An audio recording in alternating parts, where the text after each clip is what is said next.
and the Son, the Holy Spirit. They've been talking a lot of things about the Bob. Follow God, you might protect all the Bob.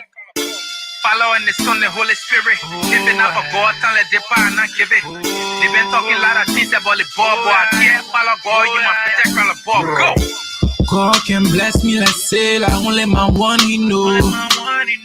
I've long been ungrateful, yes, why I just wanna thank you. The thing what you do, and I hear what to pay. I just drop on my knees and pray. Stories are plenty, I know what to say, and I know what to say.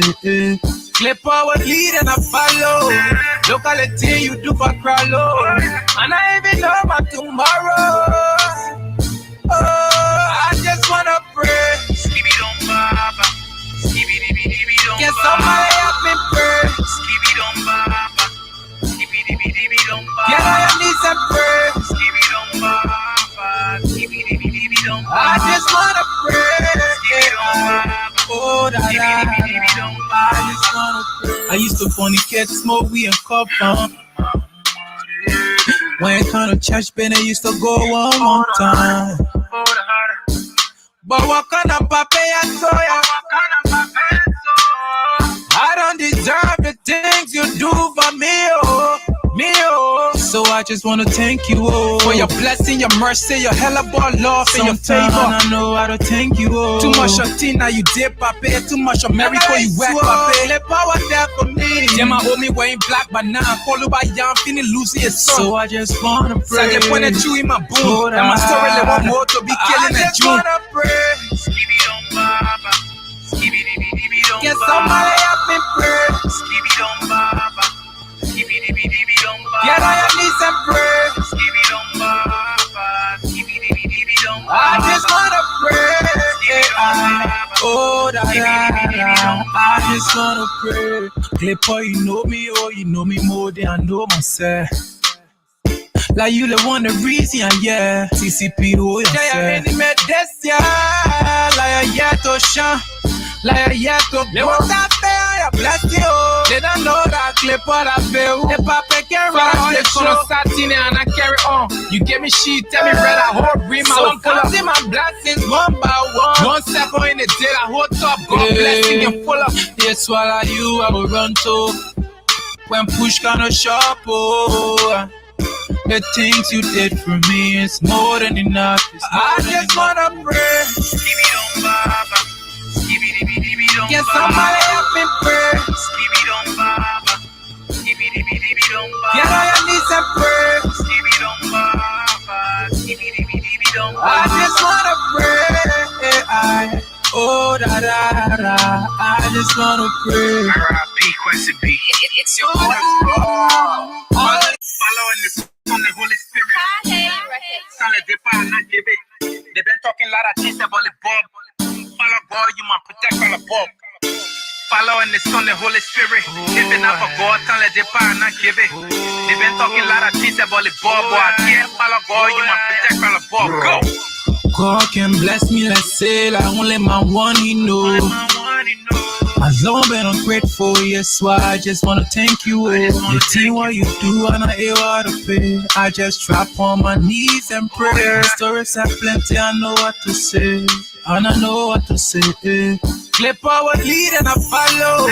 Look at the thing you do for Crowlow, and I even know my tomorrow. Oh, I just wanna pray. Can somebody help me pray? Get on your knees and pray.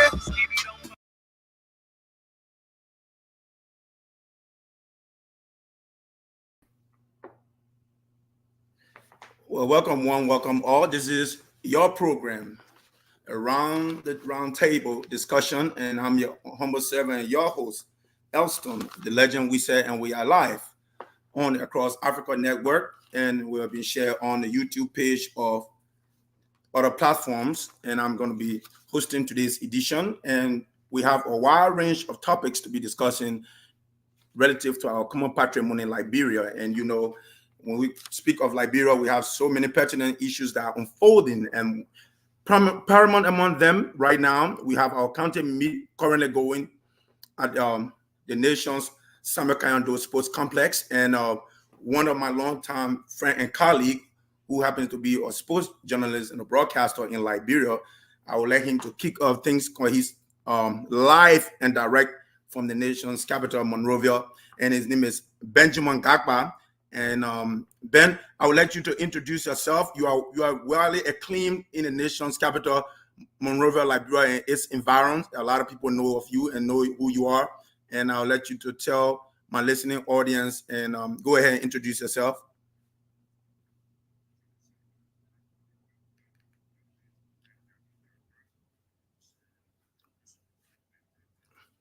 For some reason, you're not audible. Let me, Ben, give me 1 second. Let me redial you, and we'll be afforded the opportunity to hear you. Let me redial you. Sorry about that. I earlier placed a call to him, and I'm going to do that now. As we know how important the country is in the country, and sports lover of Liberia find themselves everywhere. Ben, I would like you to introduce yourself. Which institution are you aligned with? I know you're a member of the Sports Writer Association of Liberia, and go ahead and do just that, my brother. Currently, I'm the Deputy Media Manager of the Liberia Football Association. Yeah, appreciate you, but can you eject some more bass in your voice? Okay, I said I'm Deputy Media Manager of the Liberia Football Association. Right. I'm responsible to run football in Liberia, and I'm also a commentator and football pundit with Intel Sports. Intel Sports is a local television platform that runs all things sports. Okay, just sports, no politics, right, whatsoever. Right. That's why I elected to bring you on. Yeah, then equally so, I'm also a presenter of a famous sports show in Liberia, right, called Sports Extra. Okay. It's powered by one gaming company they call Detomas. So all right. That's what I do here. Thank you for your brilliant introduction. A lot of people will kind of remember you and I during our days broadcasting sports live on TV at George, former President George. We had a Clark TV in Monrovia and Power TV during the African Cup of Nations and the World Cup. I would say that would be 2006 because I came to the US 2007. So that African Cup of Nations 2006, we were doing it on George. We are Power Clark TV and Aaron Collins, a veteran Liberian journalist of Power TV. So tell me right now where we stand in terms of the Nations Cup. Who's going to the county meet, the county meets final? Are we in the final stage of the kickball and soccer? And where are we in the teams that are involved? And what are the probability of it climaxing with all any more interruptions? Well, we are in the final stage. The final is on tomorrow.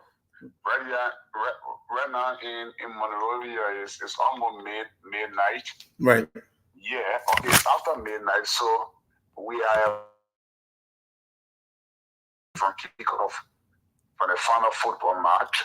It's going to be contested between Lofa County, who are making their third consecutive final, right, and River G, who are making the final for the first time in 15 years. And they are the only team not to have won the Cup of Nations. The county meet. The county meet, interestingly. Even though they have lost one final back in 2009. So it should be a very good game. I've been seeing all the games, the knockout stages and so forth, and some group matches. I think, in my opinion, those are the two best teams that have reached the final. River G have got a very good team. They get quality of players. They put together a squad that is very good, can compete for it. And obviously, Lofa are favorites over the past years. But the thing is that they were interested to know they've only won it once. Wow. Okay, that was in 2022. Right. When they defeated, what's the team? Grand Crew County. Grand Crew. Okay. So since that time, they've lost one final last year. They were beaten by 3-1. So this year they are overwhelming favorite, to be honest. I mean, the players they put together, the resources they invested in the team. Right. I mean, they've done a lot for this Lofa team over the past years, you know. And so, but it's always a difficult game. It's a final game. I just believe that it's always 50-50, right, irrespective of how much of money is being spent right, behind Lofa and the squad they put together. I think Liberty might not have a very, very influential squad. okay, Might not have players that are well known like that, but they have a team, and this team have been working together very good, which is why they are undefeated, okay, which is why they top their group, which is why they comfortably defeated Bon County and Grand Bassa before reaching the final. So they deserve to be in the final. right. So once they deserve to be in the final, in my opinion, it's a 50-50 game. And even though I will agree that Lofa are slap favorites. Okay, even though you hail from Grand Bassa County, there was a little unfortunate situation before we got to where we are today, talking about the finals. Let me ask you, in all fairness, what would you say going forward should be the things put in place for the final to be here amicably, for to have a good game, good result, and security to be thoroughly done, so that we don't have a recurrence of what happened during that Grand Bassa match? What would be your own advice and some of the mechanisms to put in place? Firstly, let me give a background of what Right. happened to the Grand Bassa game. Do just that. Like you asked me, I said my name is Gagba. Right. Now Gagba, I am a typical Bassa man. Right. My mother is Bassa, my father is Bassa. Right. My great grandfather owned, property in Grand Bassa County. Right. Likewise, my late grandmother as well. So nobody owns or belongs to Grand Bassa more than me. Right. Probably it's the profession I found myself in over the past 25 years or so, talking sports, have to give analysis, balance analysis without biases and so forth. Probably that had changed me, a lot. Right. But I want to express my disappointment with in which Bassa organized themselves today, right, in that third place match. It's very unfortunate. It's unacceptable. right, They really embarrassed the entire country. Now, if I wasn't doing commentary today, I would be working tomorrow in the Lofa and River Cheeky. But if I was on the microphone, I know people wouldn't have let me. And for me, I don't care what you think about me or so. What I'm most often concerned with is that I should say the right thing and I must do the right thing. The right thing of a journalist. Right. Nothing else. I fear nobody. You can be who. I was on the radio, on the television, Intersports were talking. I said to the guys, I mean, I can look in the face of any team, be it whosoever, right, and express myself and say what I want to say. Once I'm guided upon the principles of what I'm saying, it's the right thing. Right. You think if I look at Grand Bassa, I can condemn Grand Bassa openly. I wrote a post on Facebook about that, and I said that was an embarrassment that Grand Bassa put us into. For a penalty to be called by the referee, and then members of the technical staff ordered the players to walk out of the pitch. That was uncalled for. For a very long period of time, I haven't seen that in football. Right. Never have I seen that in football. That is a disgrace. That is a shame. And it is unacceptable to say the least. Yeah. I mean, I just don't know what sort of adjective to use. No, it's just doing your job, Ben. And let me just also add to that. In time past, I've always said when we were on radio and TV together, I will always say our people should try to put into place mechanism when there are games played, when matches are played. We should have only relevant parties like match officials and security that are needed to be around the perimeter. But instead, you have family members and other people who are not supposed to be around the perimeter, and that's a recipe for disaster. But we don't take those things very seriously. We watch all the European soccer matches. We don't see those things done, but when we are playing our game, we have people just get away with whatever they want. Go ahead, my brother. And that is the problem, and that is a serious problem. We have a final which is about 12 hours from now on tomorrow at the same venue. Those measures must be taken into consideration. Now, I was embarrassed today by Grand Bassa. When I tried to give a fair analysis of the issue, I was sitting with one of my Bassa friends called Moses Zanga. You should know Moses. Right. You should work with Omir Radio. Yes, I remember Moses. For a long period of time. Right. Moses just came out of Liberia. Jose and I were sitting in the VIP and watching the game. He was so disappointed. We're talking about it. Right. The other guy just got straight across me and said, "Hey, you, shut up! You guys are Nima people there, right. And you did this, you did that." That's the mindset of our people. I'm not for Nima. Right. I said, "My friend, I'm not for Nima." Yeah, but why are you saying that? And what Barca do is that correct? I said, "I'm from Grand Barca, but the attitude of Barca is unacceptable." First thing they said, "Allah, I'm from Grand Barca." I just look at him and laugh at him. I said, even my names right. That I have, I got more names that I use in my passport, in my citizen ID card, my working ID card, right. That I pass more than you. So Ben, since the Grand Bassa County match that the player walked off the field, and we remember the Grand Judah match, there was a scuffle and there's a little melee between players, even involving match official or another referee was banned and all of that. Have you had a chance to speak to somebody with in a relevant capacity, like Minister of Youth and Sports, or Ko Bangalu, or Andy Kwame, or Mustafa Raji, anybody in the sport authority? Are they saying anything regarding the finals on tomorrow? Yeah, we talk every day. We run a popular platform late evening time, Monday, Wednesday, and Friday. We talk on it to the studio. And after the Nima game, I think it was Nima and the controversy, Nima and somebody, right. Nima and Greg there, where a legitimate goal was disallowed. Right. And they call me, by the way, I must mention that he's from Nima County. But I like the coverage of Andy.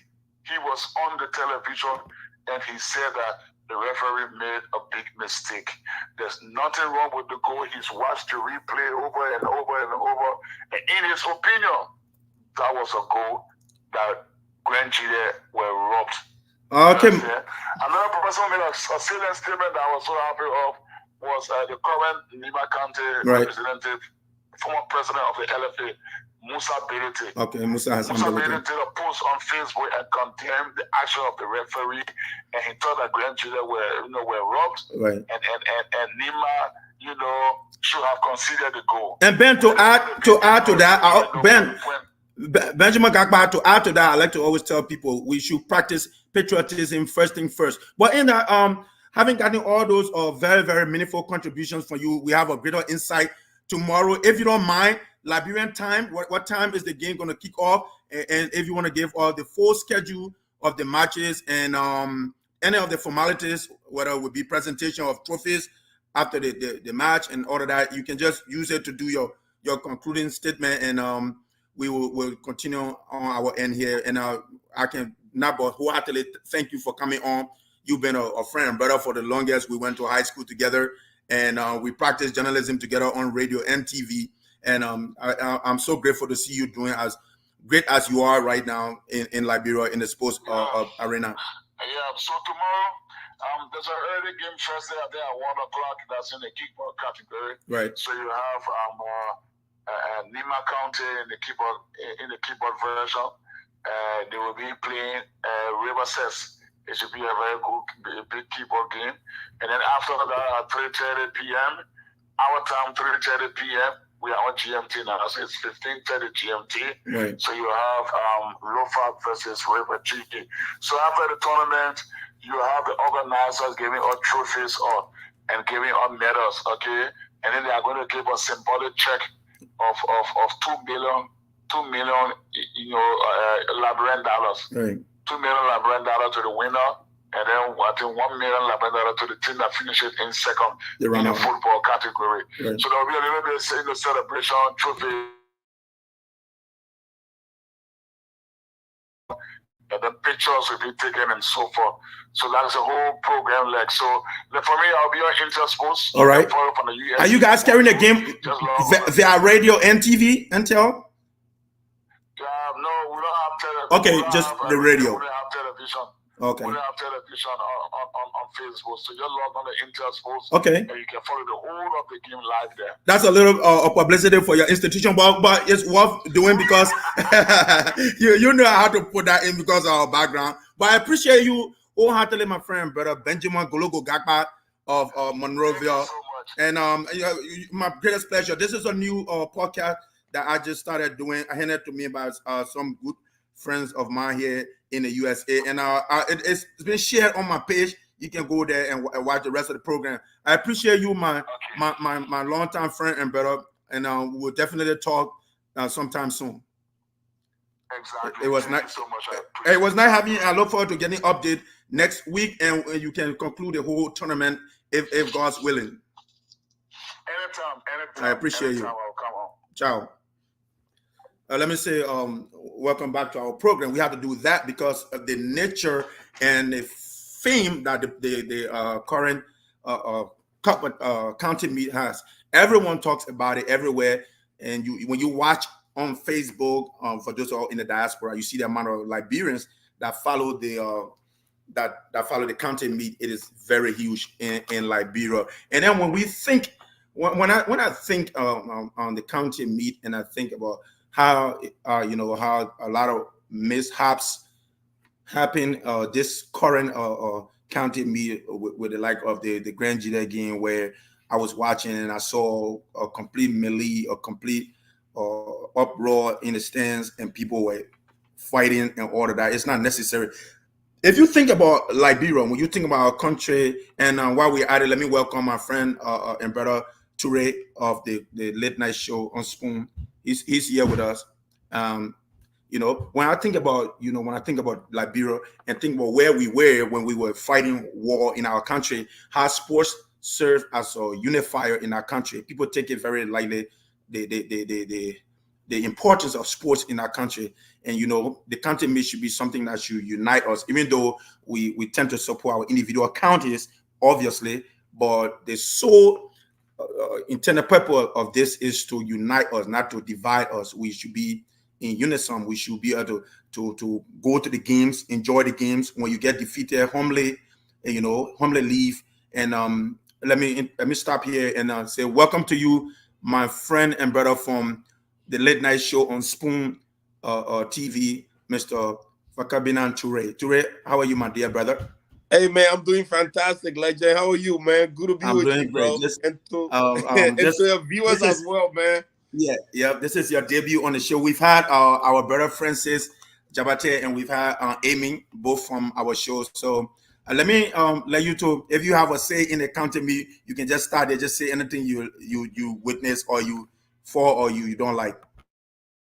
Yeah, man. Look, I obviously, I mean, the biggest of all is is what happened between Grand Jury and Nima County. Obviously, that was a slap in the face of all football loving fan, right? To see a flagrant disallow goal like that, a goal that arguably could have been goal of the tournament, if you will, because like for some of us who follow sports for a living, moment like that should not be taken away lightly. And as we go through the replay and stuff like that, we see that there was absolutely no foul play prior to that header, man. And to see a referee who would just take that goal away, and to even make matter worse, you have stakeholders from Nima County coming condemning the referee decision. I mean, that just speaks volume.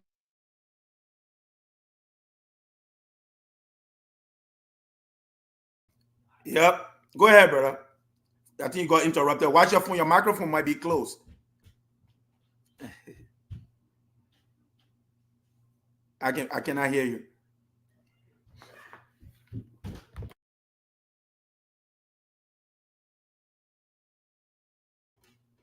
Anyway, so yeah, discussing the whole thing about the county meet. I know I share in your sentiments, Toure, when you were telling me about a goal being taken away from a county, but I think the greater good here is for the game to be played no matter what. You can channel your grievance afterward with the requisite party. You can take your grievance to Ministry of Youth and Sports, the Liberia Football Association, and it can be addressed. But I don't think taking the laws into our hand, it kind of gave a bad reflection on us because we've come from a dark period, a prolonged civil upheaval, prolonged war. I don't think we want to see those images. Go ahead, Toure.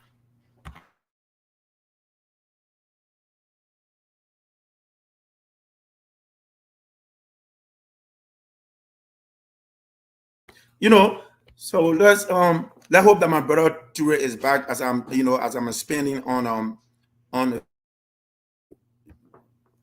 Ture. Can you hear me? Go ahead, brother.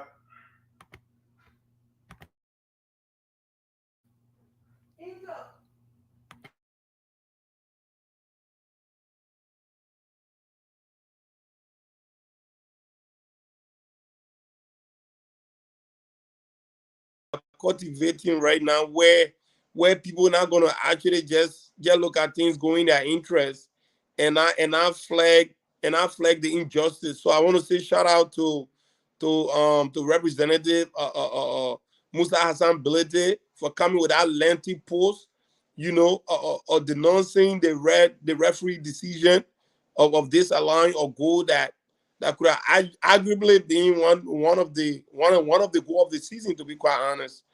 So yeah, man, that was my take on it. The obviously my country was a abysmal failure. Bon country, you know. Hopefully we can all contribute. In the next country, me, I hope I'll be in Liberia, and we can all contribute to getting my country. You know what I mean? Competitive once again. I think Bon country needs to be in the fold. Bon country obviously need to be winning championships, and that's the type of energy that I'm gonna be going with in the next country, me, to making sure that Bon country be up there, my man.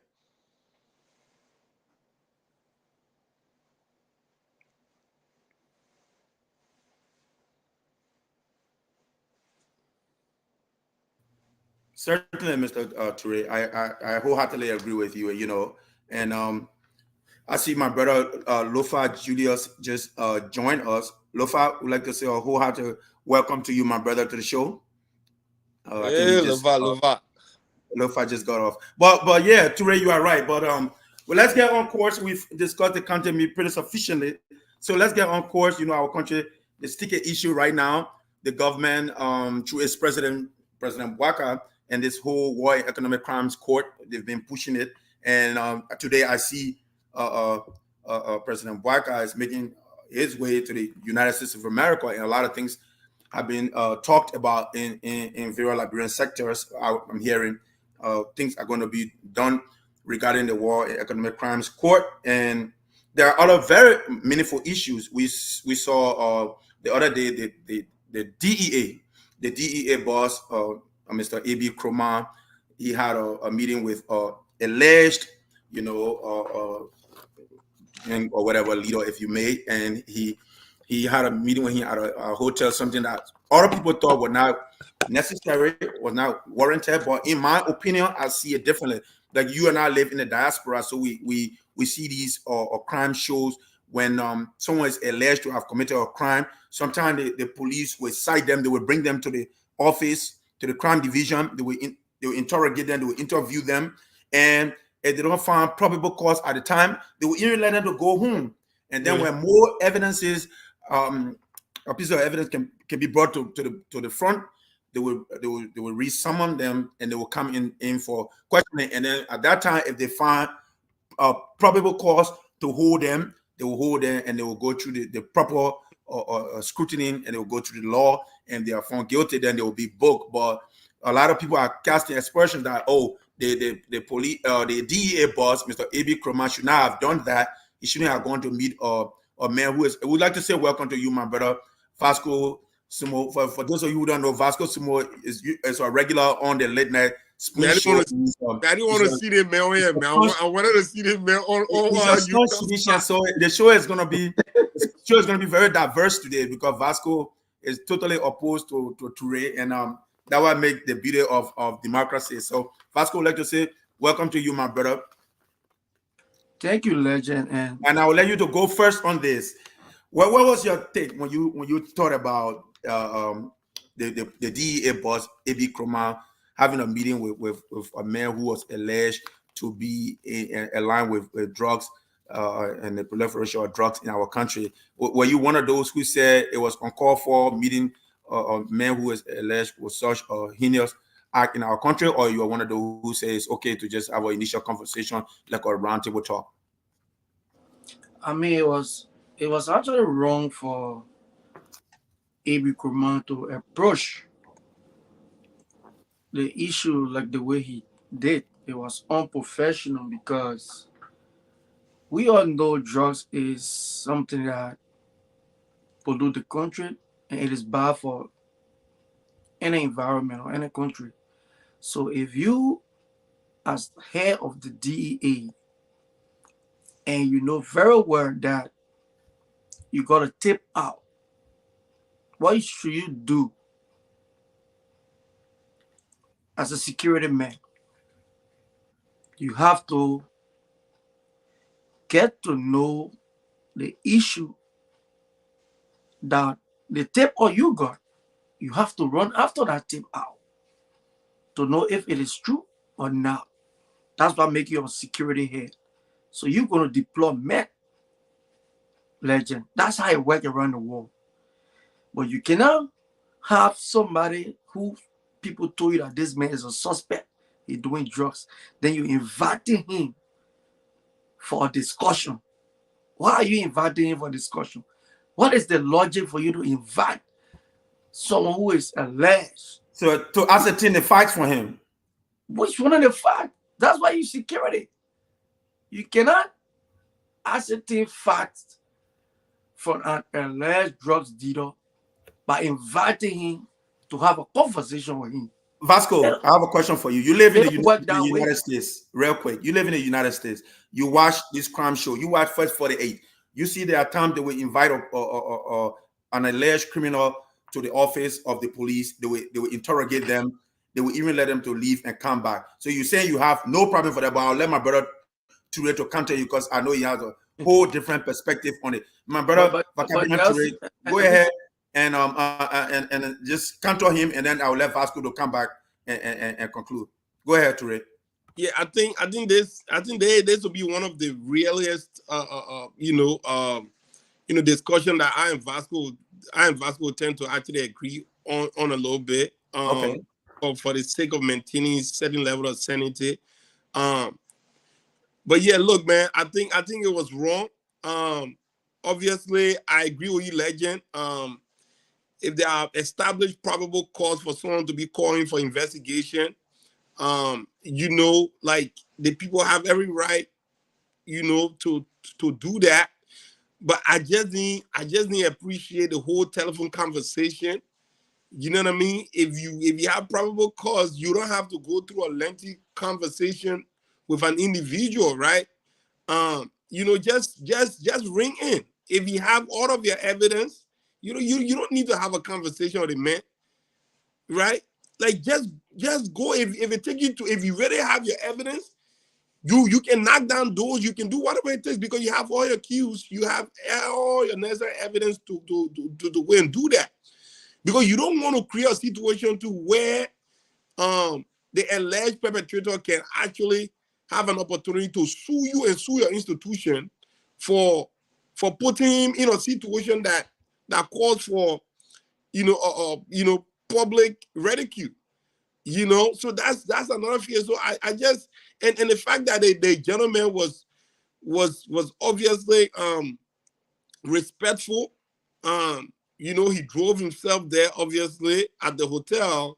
And also he said the only reason why he think that he was called because someone had tagged the deputy director in his live feed, and that prompted that call made from so I mean it just looked trivial to me, man. I really don't even want to go through it because the whole situation just looked absolutely unprofessional, man. And really, I respect Eddie Krumah a lot. I respect, but our whole thing was just, I mean, guys, while we are at it, Vasco and Mr. Ture, I admonish you both to kindly share the show on your respective Facebook page. And Vasco, go ahead and conclude, my brother. You were wrapping up with your thoughts. Go ahead. Yeah, that's like my brother Ture just said the same thing because you saw the action of the guy now too sweet. So you saw what the invitation have led to. He's like all in the news because it's like AB, the DA don't even have anything against him. So they was calling him to get information from him if it is true that, oh, you're doing this or you're doing that. So it made no sense for a trained security man to be doing such a thing. Liberia is a country that people don't, information is just like this. Just like this, as a security man, you can get information even from within people that around that part that got sackled. And then when you know your information is right or your intelligence is so okay, you strike. Calling him, I mean, it was just wrong. And this guy can take heed to tax. And the law can step in his favor. Because you saw the ad that was exhibited by even the deputy operation to AB Kruma. Fadiga by pepper spraying this guy. I was wrong, bro. So it was very wrong. And these are the things we're talking about. People who came from the United States, they say that they know everything. They got the expertise. They know no one much about professor security. know They know much about security. No. Now they went back home. They're taking the law into their hand, walking all in the street with pepper spray because you are a deputy director for DEA. This is wrong. Yeah, legend. Dre, Yeah, go ahead, my brother. Go ahead. yeah, legend, bro. That stuff was out of pocket, man. I mean, I really, I did not expect them to have approached it the way they did. Right. And let alone pepper spraying the guy, bro. That was just a little bit too much, man. And I feel like this will be a learning moment for them. Right. They will definitely learn from this, you know, and just do better. Do better the next time. Let's jump the boat a little higher and let's get to a little more sticky issue, something that is a lot more serious. What would we say, considering this government came to power on the mantra of arrest, and they said within the first 100 days they will have done a good number of deeds, more so in terms of road connectivity. They will have continued, because one praise I've always rendered to the judge, we as government, was the fact that they were very persistent and always pushing to do something in terms of road connectivity. He was always trying his best. We know there were always obstacles, there were always hiccups, but they were always trying to build roads. They were always pushing the idea of roads. And like Mr. Alexander Cummings, the head of ANC, said, we cannot continue to do things the same way, in a nutshell, I'm paraphrasing, and expect different outcome. This government said they were coming to do things differently to rescue us from the past government. Today, we have exceeded 100 days. Vasco Sumo, what would be something that you can point to say they are doing well with, as far as we've reached, considering they have just about 6 years to go, and what are the major hiccups, what are the major obstacles they are faced with that you say you can look at and be like, they may not do as well as they think, or they make the Liberian people to believe that they will do in 6 years?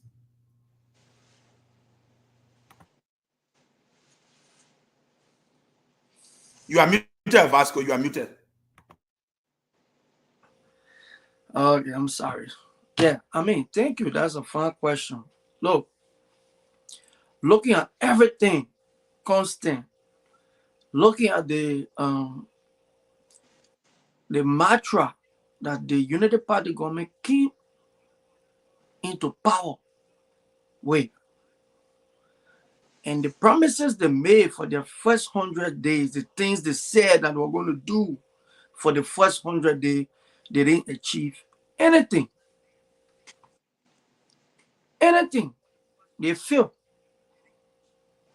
Because the president said, and I read part of their 100-day stuff. They were talking about the hardship.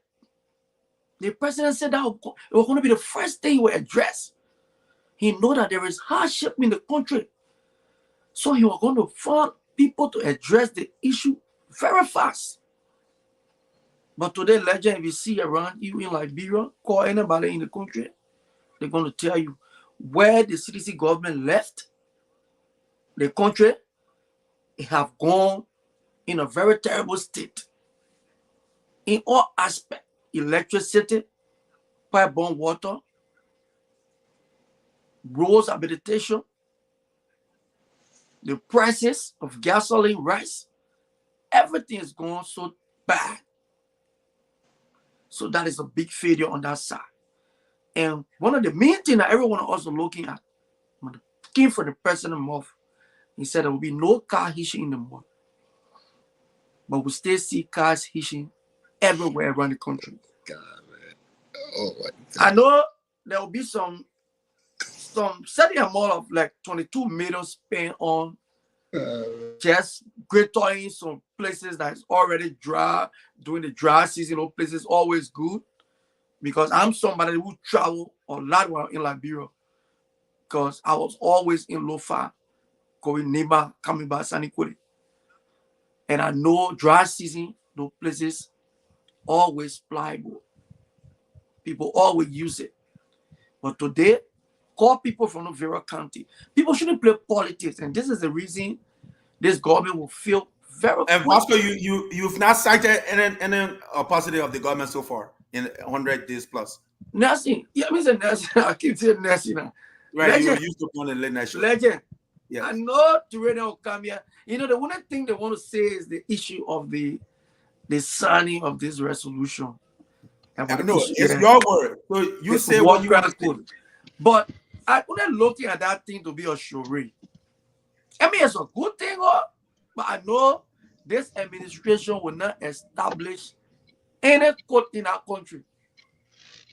It's your take. All right, who you right there? Let me say, heartfelt welcome to my friend and brother, Mr. Alex Jones. Mr. Alex Jones is a very articulate Liberian. I think in time past, he's had the luxury of running for office in Liberia, and he's a household name. And Mr. Alex Jones make regular appearances on the closing argument. Mr. Alex Jones would like to say a big thank you on your debut tonight, my brother. Oh, thank you, Elsa. I appreciate it. Yeah, and right now where we are discussing this government's first 100 days in office, considering they said they were coming to do things differently. I will put it in the words of Mr. Alexander B. Cummings. They said, unlike time past, Mr. Cummings said, we cannot continue to do things the same and expect different results. So they said they were coming to do things differently to rescue the country from George Weah's CDC government.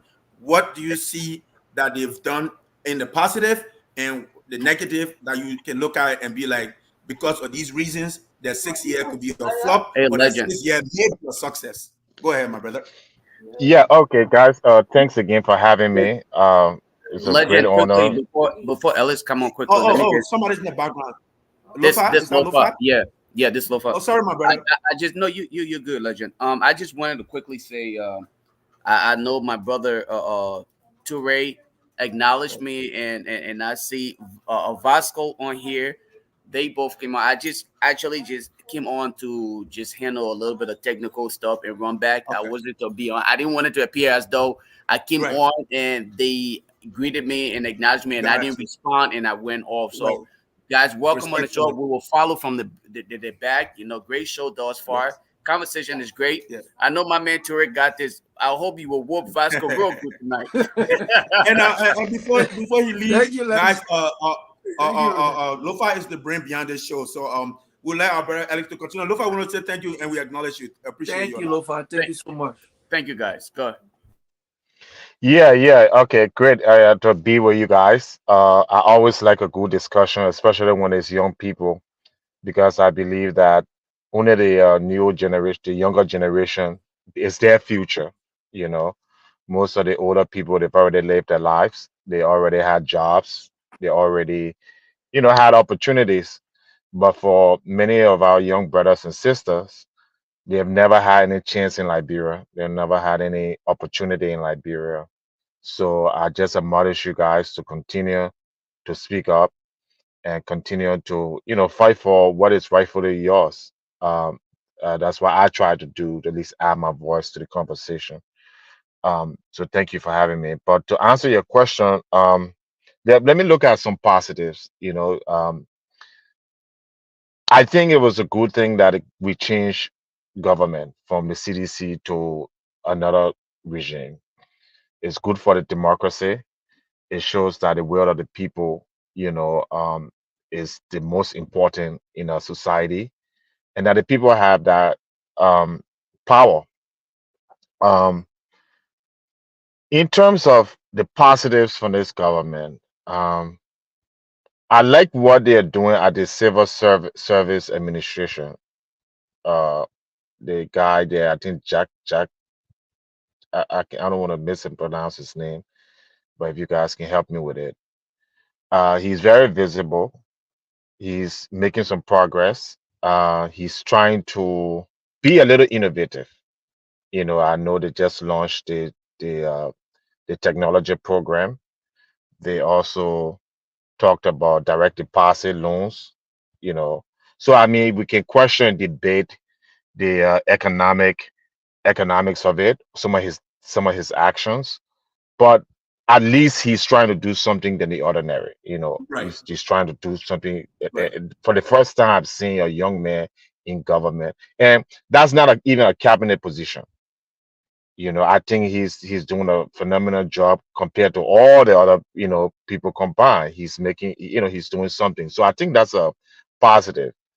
I also think the fact that the Supreme Court could rule against the government for the first time in our history. I mean, in late history, where the Supreme Court could vehemently disagree with the president or the administration, even though the president still went ahead and did the contrary. But at least it tells me that the days where government is so powerful, where they become law and order, law and and rule, they become the rule themselves. Those days are over. I also like, surprisingly, the fact that their press secretary is more active, for Fana. She's at least trying to communicate and using social media, because most Liberians today, especially the younger generation, they are on social media. I don't, whether you like it or not, social media will determine the next president of Liberia. So you either join it or you pay the price for it. Um, so those are some of the good things. I'm trying to think. The grading of the road, I think it's a flop to spend $20 million to pay for, not even the entire country. That's just a waste of money. Because 3 months from now, you're gonna go the back to the rain will same stuck in. intensify. Is that what Exactly. looking at the Correct. factors? Correct. So, uh, I like the fact that President Bwaka isn't traveling too much like Joshua. I think when you get elected in a country, you should focus on stay at least when necessary. Now, we're disappointed that he didn't go to the AU Right. and the ECOWAS conference. Those two conferences are very necessary. Um, Going to Ivory Coast to me was just a show. There's nothing you could have done that you couldn't have done over the phone or video conference. But AU meeting, it's good for the president to be there to meet his colleagues and other African leaders, and get to know them. But I like that he's not traveling like President Josh Weah, that was just using the opportunity to go spend the country money and not doing anything, nothing coming in return. So that's a positive for the government. The president needs to stay on the ground, use your ambassadors, use your foreign ministers, to work with other leaders. So um, that's the only positive I can see. To be fair to them. Right. So Now so we could, let I'll me let stop me there. Alex, thank you for your salient comments, and they are well taken. And I agree with you. One of the troubling, let me add my 2 cents to that. One of the troubling times in President Weah's government was whenever he had left the country for over a whole month to go and watch the Right. World Cup, and nothing is wrong with that. Supporting your child is an honorable thing to be very laudable on his part to support his son playing for the United States of America. Howbeit, I just thought he overstayed, and Mhm. not just that alone, the fact that we were in a rice crisis, I know as time goes by, people tend to forget these things, but the country was in a complete rice crisis when he left, and that duration of stay, it was just unwarranted, it was just unnecessary, and I think those are some of the reasons that led to his defeat, because a man who came to power with an overwhelming win, 64+% on his part, and he opted for a second chance, he was denied. I think if he were doing the right thing, considering an icon, such a character of his, I think he would have been afforded a second term. But he, in my purview, he underperformed terribly. That's why he was not re-elected. So let's tie in something a lot more meaningful in our country. The War and Economic Crimes Court have been pushed by this government. Something I remember when President we were returning on one of his visits from abroad. He was at the Rawa International Airport, and the journalist asked him, "Are you going to push for War Crime Court?" And he kind of diverted and said, in a synopsis, if Liberian people want to, meaning he was not much interested into that, but this government is pushing for it. Guys, is this a fluke? Is this government just putting a charade in the words of Vasco Sumo, or this is going to hold in this government? Toure, I'll let you go. Then Vasco, then my brother Alex will close us until another panelist can join us. Mr. Toure. Let's talk about some of, because we're talking about 100 days. That was sort of like, you know, like unlike any other 100 days, if you will, we had 100 days where we didn't have a working budget. I don't know if people are even putting that into perspective, or you know what I mean? Like we had 100 days when the government literally didn't have any budget to work with. But look, let me tell you this, like the brother alluded. Obviously, there are areas that we obviously, you know, may feel a little disappointed in. But notwithstanding, under the circumstances in which this administration took over, Legend, you know very well, all of the institutions in the country were failing. And if you look at that, then you try to measure what they have done in 100 days, I just feel like we are reaching a little bit, right? I just feel like we are reaching a little bit. And look, we know very well when you're trying to enact a change, it just don't happen like that easily, right? Because you're trying to change behaviors, you're trying to change adaptation that people have gotten used to for the past 6 years. You're not just going to see that system change within 100 days. You know, no social scientist will tell you that. It's going to take a little bit of time for people to really get adjusted to the new wave of how leadership will be done under His Excellency President Joseph Numa Boakai, right? So, I mean, 100 days will not obviously give you a scope of what this administration is going to be about. Maybe giving another 100 days with a functioning budget now. What the government thoughtful about Ray, you think the government was thoughtful when they put the deliverable before the Liberian people? They were not cognizant of that? Well, look, at the end of the day, it's always good for you to actually give people something. Look, this is what I'm working with. You know, like government showing your hands is very, very important in our democracy, right? I'm not going to have my hands. I will show you exactly what this is about. Or you know what I'm saying, right? Opposed to just giving you political rhetorics. Within 100 days under President George Manuel, what are some of the things we're talking about, Legend? We're talking about, you know what I mean, or making 17 billion, you know what I mean, or Liberian dollars. We're talking about autonomy harmonization. You know, we're talking about harmonization. We're talking about money changers. You know, the finance minister taking money to money changers.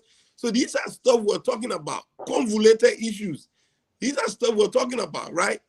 I mean, but on this, oh man, I totally agree. If that was the money allocated, $20+ million to actually rehabilitate roads and stuff like that, that's a little bit excessive. I don't know the depth of that. I don't know what was that going to pay some back loans to these road companies, because we know there's, I mean, the Jowea-led government left a lot of unpaid loans, We're talking about even the wires fees that we're talking about. $6 million were, to the wire, examination council, that the president had to pay $3.2 million towards that debt as we speak. So all of these things are happening. So let's give it a little bit of time. At least we see an administration that any rational president can look at it and say, you know what? We see people in power that actually know what they are doing. The voice but of my brother. we're not saying that from the past administration. The voice and that's not a knock on President George Manuel Weah. But anybody that understands, anybody that went to school, anybody that is well-rounded and structured, you know very well that those guys have no business being in political leadership. So it was not a surprise to some of us, that they perform the way they perform, because there was no expectation of them of them performing anyway. All right. So it was not a shocker. It was not a breaking news to some of us that it did not perform. The voice of Mr. Vakabinan Toure will hold you there, and we'll bring in our brother from the other the side of the spectrum, Mr. Vasco Sumo, who is heavily aligned with CDC to counter your points. Go ahead, Vasco. Look, I'm not here to counter Toure's points or whosoever are going to keep talking about the CDC administration. Now, they kind of a discussion when I come here and I listen to people keep discussing CDC. This is a new government. And this government is the government that is well inclined. This is a government that have all the knowledgeable people.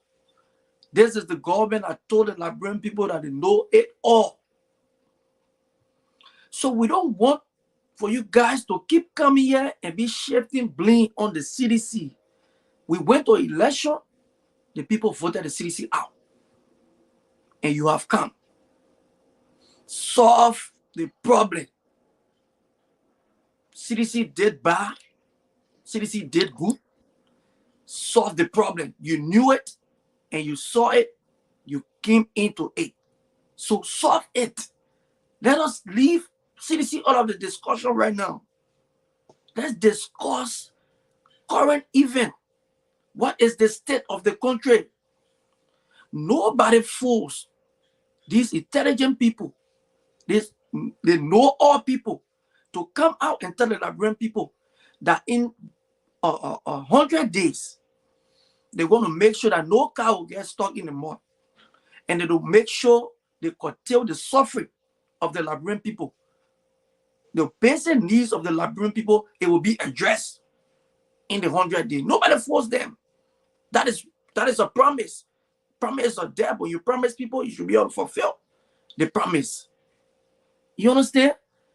So the discussion becomes so boring when I hear Toure, when we're talking small, then you go back to CDC. Vasco, so yes. one may say government is continuity. I'll hold you there and allow our no. Listen, I'll come back to you. You but I want another perspective on the matter. Mr. Alex Jones, please. Let me lay my we'll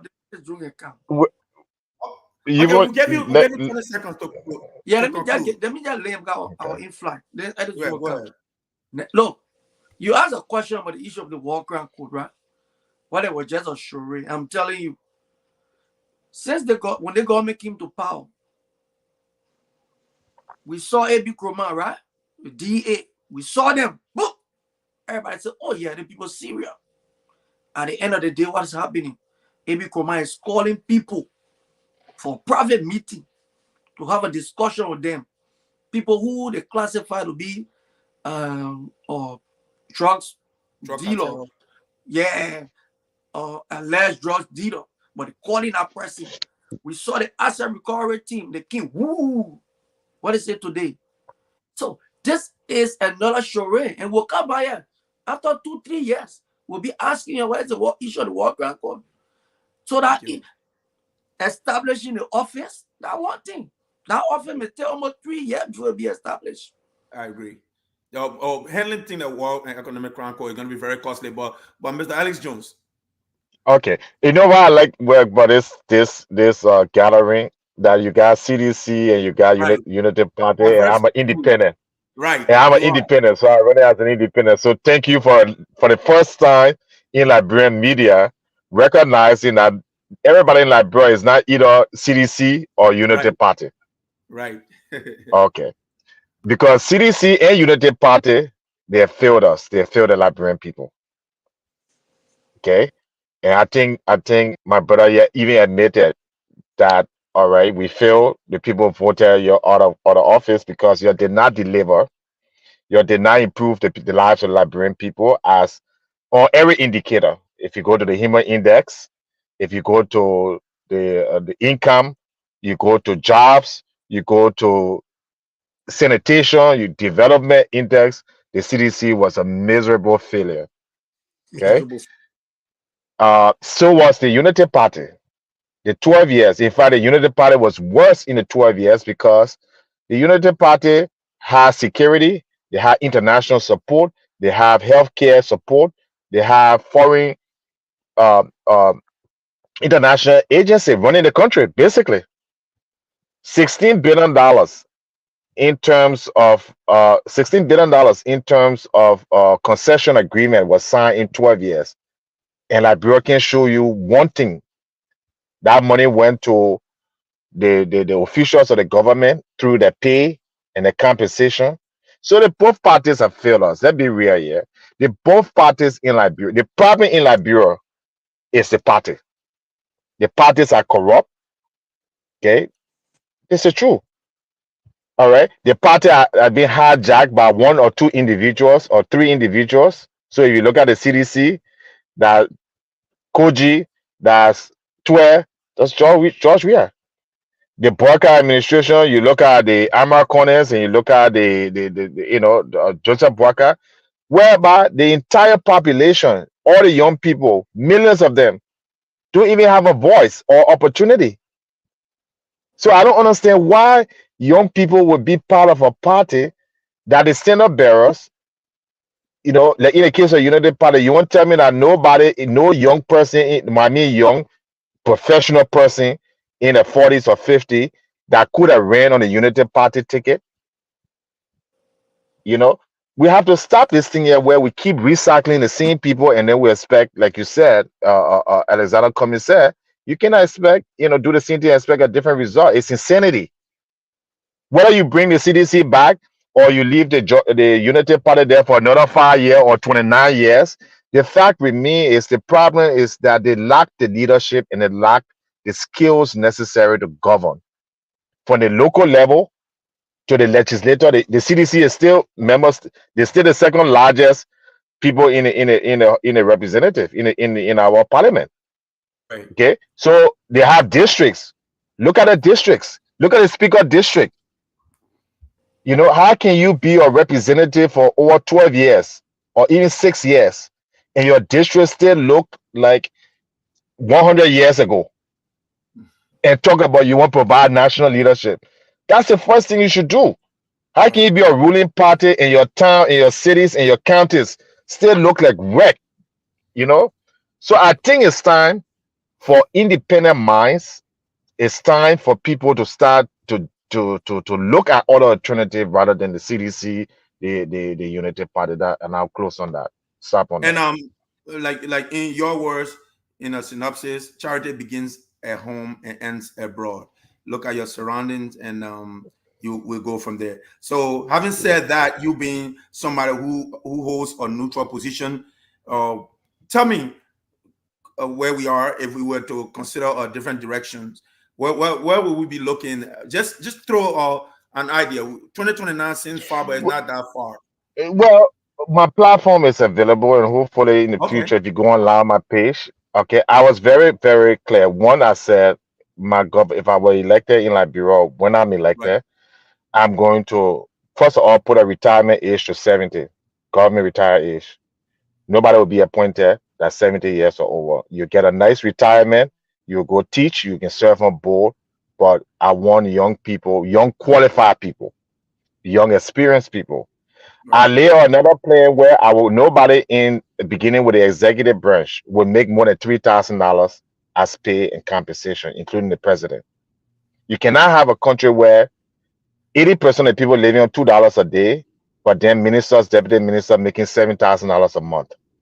President get a $20 million budget. Vice president get millions of dollars. Speakers. So the first thing I would start with would be fiscal discipline, starting with me. Starting from the president's office, $3,000 a month is enough to live in Liberia. Okay. The second thing, like I said, things, the small things like, why should somebody be working in the government as a minister of health or minister of education, and you sending your children to private school or sending your children in America to school or traveling for medical help when you are over the medical facility? So what I said, if I'm elected, I will go to JFK, I will go to public hospital, or everybody that I appoint, you will make a commitment that your children will go to public school or will have to privatize all the public school. Right. But you can't have one group of people getting better education and the rest of the people. I said that once we get the cuts in government, the major problem in government is employment, the economy. Everything flows from that. So we will cut that pay. We'll save around $100 to $200 million, because if you take out the wage bill and take out all the thousands of dollars they pay these people, you have the money right in the budget. We'll start giving cash transfers to students that are unemployed. We'll start giving cash transfers to the disabled people, to the elderly people. So those are the things that I campaign on. And I will set up corporations in Liberia where we'll start manufacturing things to create jobs. In every county, I said I will set up 30 corporations. We'll not be sending our rubber outside the country. Our fisheries, we got to get Leonie men to come to Liberia before, or some foreign nationals. We'll do all those things there. We have the capacity. I will bring all the nurses, doctors, engineers out of the country. If I got to pay the mortgage in America to come back home to teach and work, that's what I will do. It's unfortunate that your most qualified people in the world, you say Liberia is full of brain drain. You say Liberia, the literacy rate is very high, right? But then you got Liberians with experience working for corporations that that want to go back home, and the government cannot help facilitate these people. They are playing politics. They're playing, you're against Boca, you're against we are. So these two parties have destroyed Liberia, and it's really discouraging to see any young person support CDC or Unity Party. That means you don't care for yourself and your future. And Alex, I'd like to say a huge thanks on your points, well taken. And I see you're a huge proponent of young and able, competent Liberians being afforded opportunity to serve in capacity befitting for them. While we are at it, let me wholeheartedly welcome our nice ladies who have always joined this platform, aiming from the Spoon Late Night Show, and our sister Yasini Martin Pehe, who does her own thing on her platform, and she's always obliged whenever I ask her to appear. Ladies, we are currently discussing, as usual, our country, and right now we've looked at the World Economic Crimes Court, and we've discussed other issues. But I will afford you all the opportunity to tackle from where you all listen to Alex, because when you joined, you were speaking.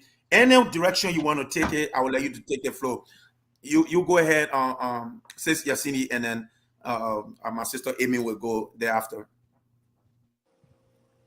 Okay.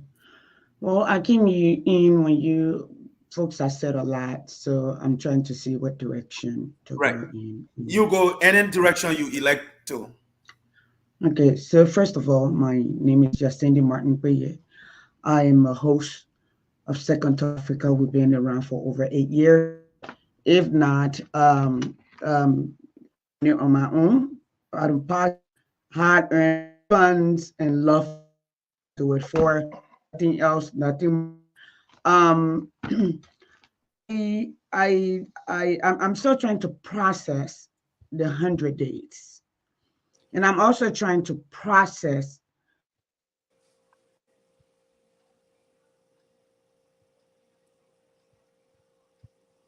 Oh, internet. All right, she's kind of frozen. Amy, can you go ahead with your intro while we get her reconnected? Thank you. Yeah, thank you, Legend. Hi guys. Yeah, I'm not here for long, I have to run afterwards. So Highly appreciate it. yeah. So I'm glad to be on here with you guys tonight. And yeah, you said I wasn't listening in on anything, so I'm kind of really agreeing to the conversation, but you Well, said talking about the war economics. you want me to ask you a direct question? You want me to start like that? Ask you a direct question? Yeah, why not? Yeah, sure. All right. Oh, what do you think of the current president making a move to the United States to further push this idea of a war economic crimes code? Do you see this coming to fruition in this government, or you think it is going to end up like a fluke? You think this government going to achieve the war economic crimes code that had not been done by previous government like that of Ellen Johnson Sirleaf and President George Weah? Well, again, I think where this government has started with this is a big accomplishment already, right? Even if it doesn't start during his term, it's already on the way. We never had this before. Nobody wanted to take that initiative, especially Ellen. She had that more, we was hoping that she would be the one, right, to do something about it because right after the war, I mean, what's the best time to do something like that? Other people did it, our neighboring countries, and other people did it.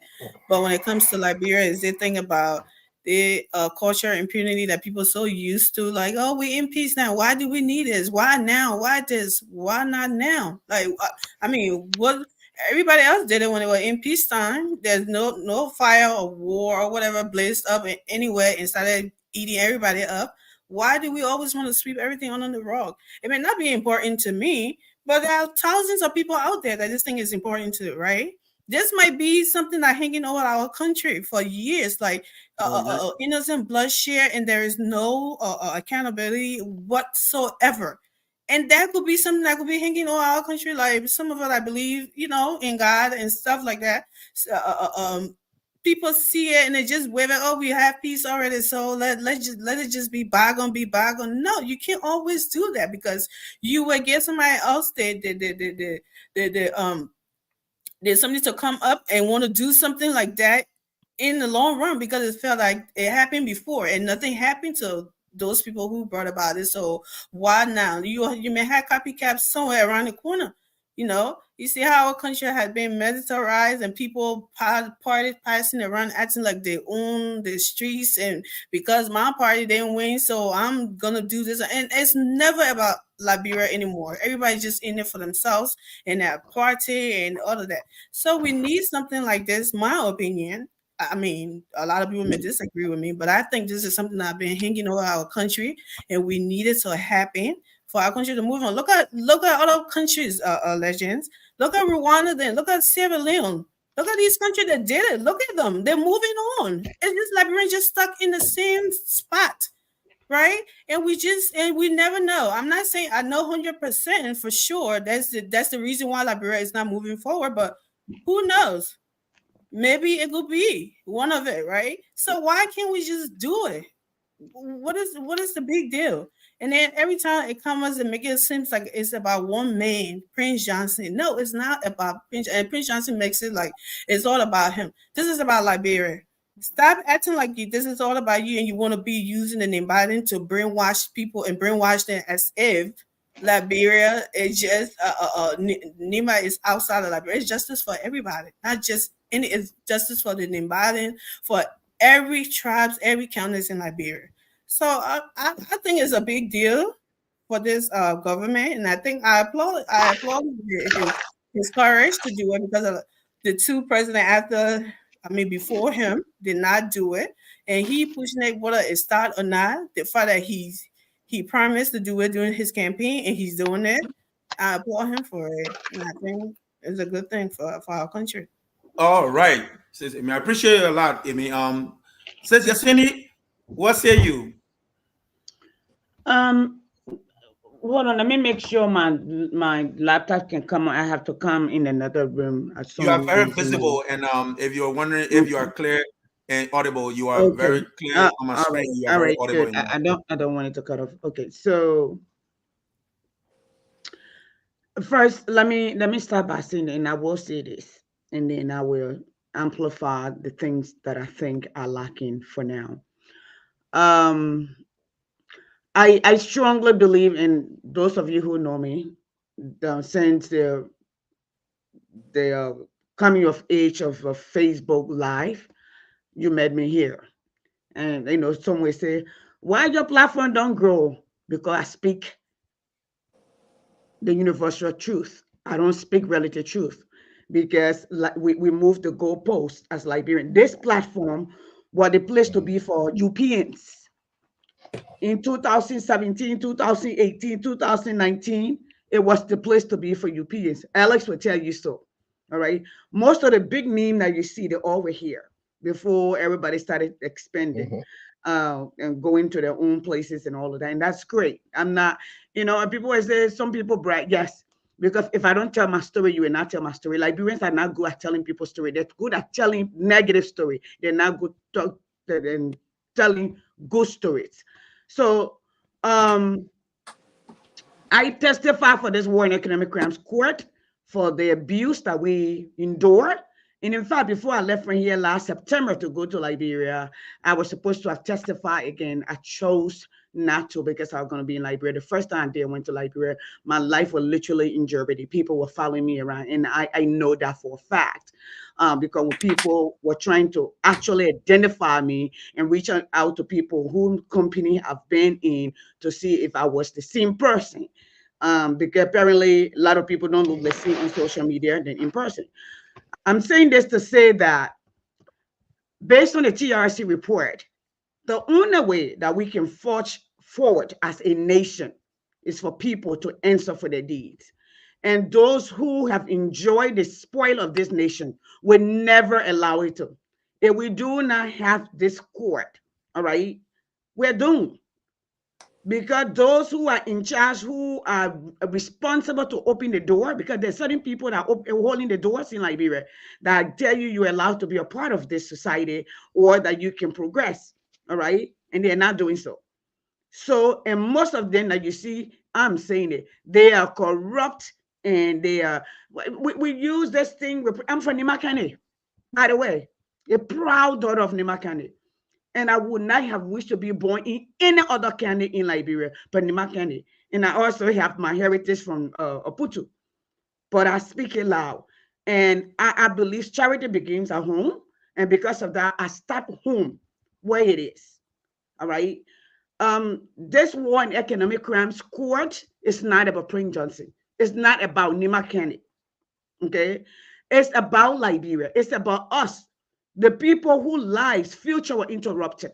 It's about changing the trajectory of Liberia and setting Liberia on path. The mere fact that we're still having this conversation, that's a good thing.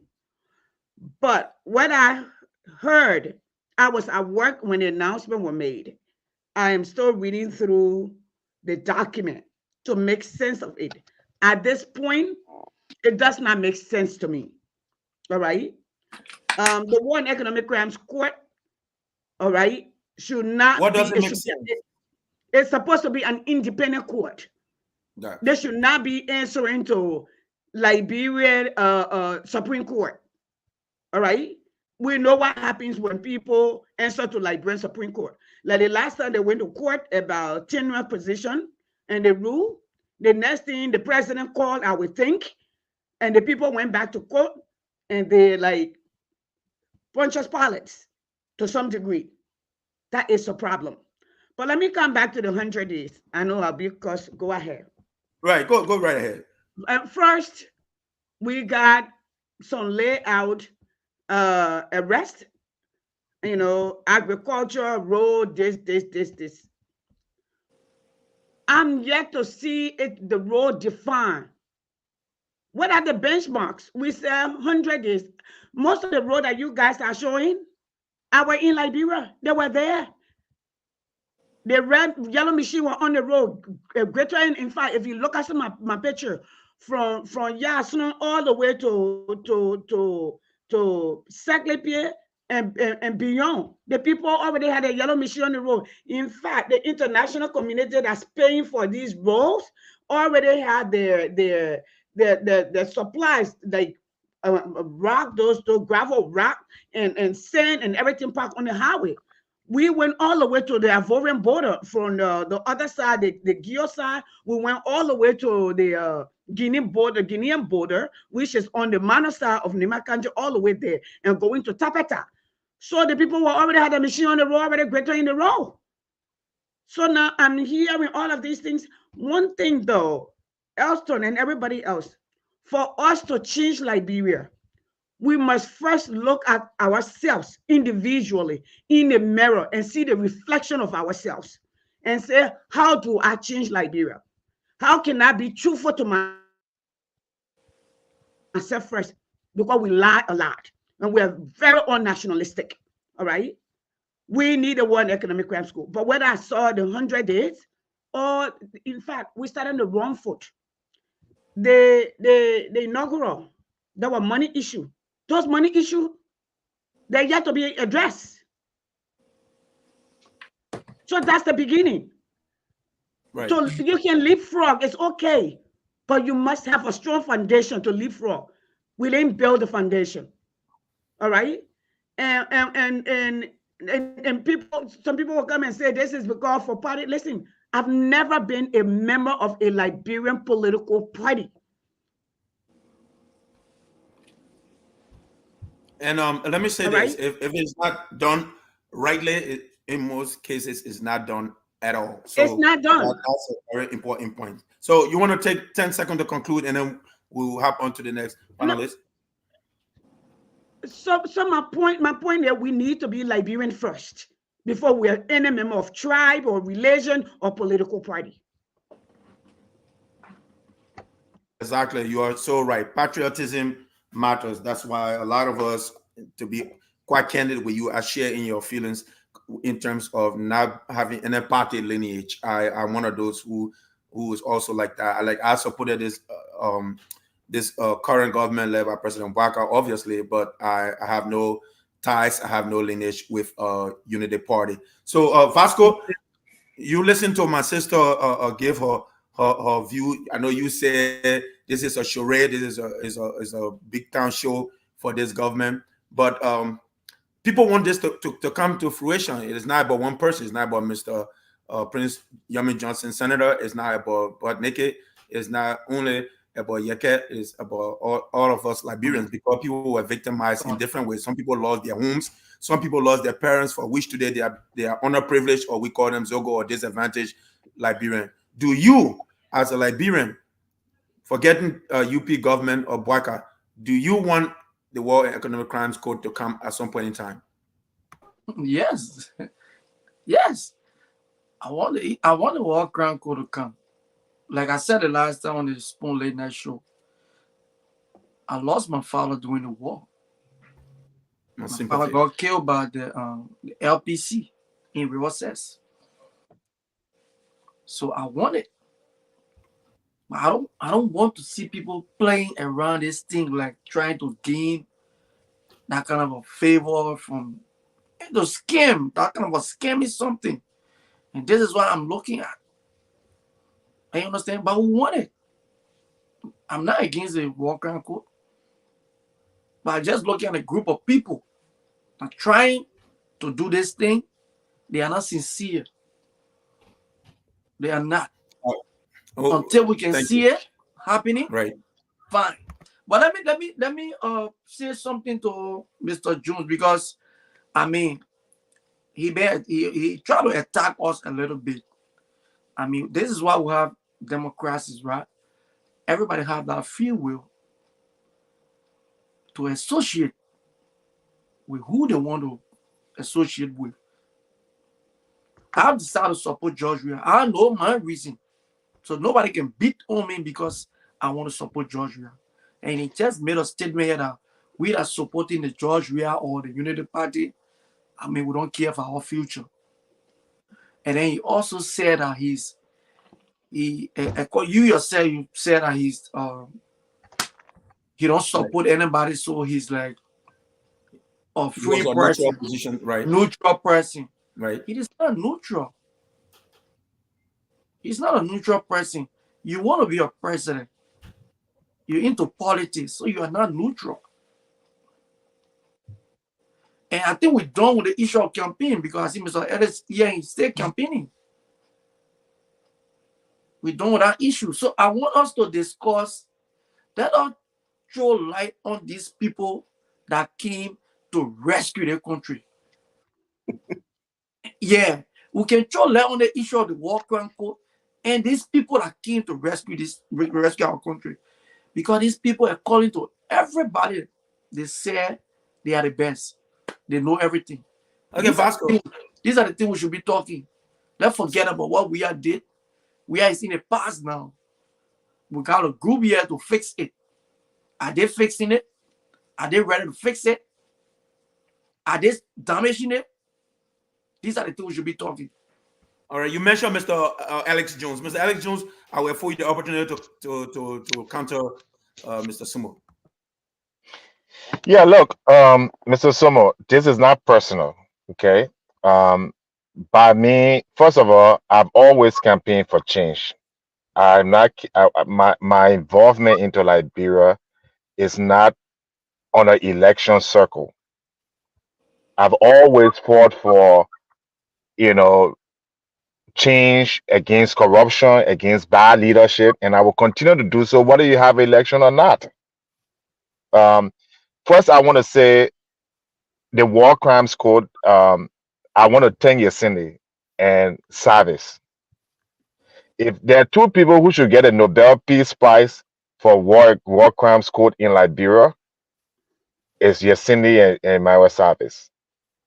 These two people advocated when it was not popular, when even the Burqa was saying they didn't want war crimes code in Liberia.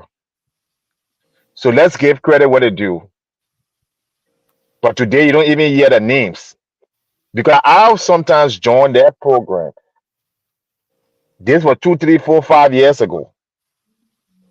Okay, so I just wanted to, thank them for the efforts, and it will not go unnoticed in time. The history will show the facts, and it's true they did it for country, and that's why they're sitting back. You got all the Amakonans, and you got all those people that were all against war crimes code. Now, to address my brother, like I said, I have no problem with people being part of political parties. There's freedom of association. That who you support, who you don't support, that's your prerogative. It's a democracy. What I'm saying is simple.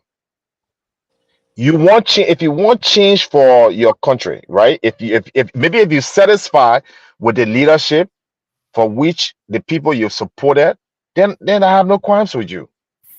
But you can't tell me that you are happy with the leadership in Liberia under the Unity Party and the CDC government.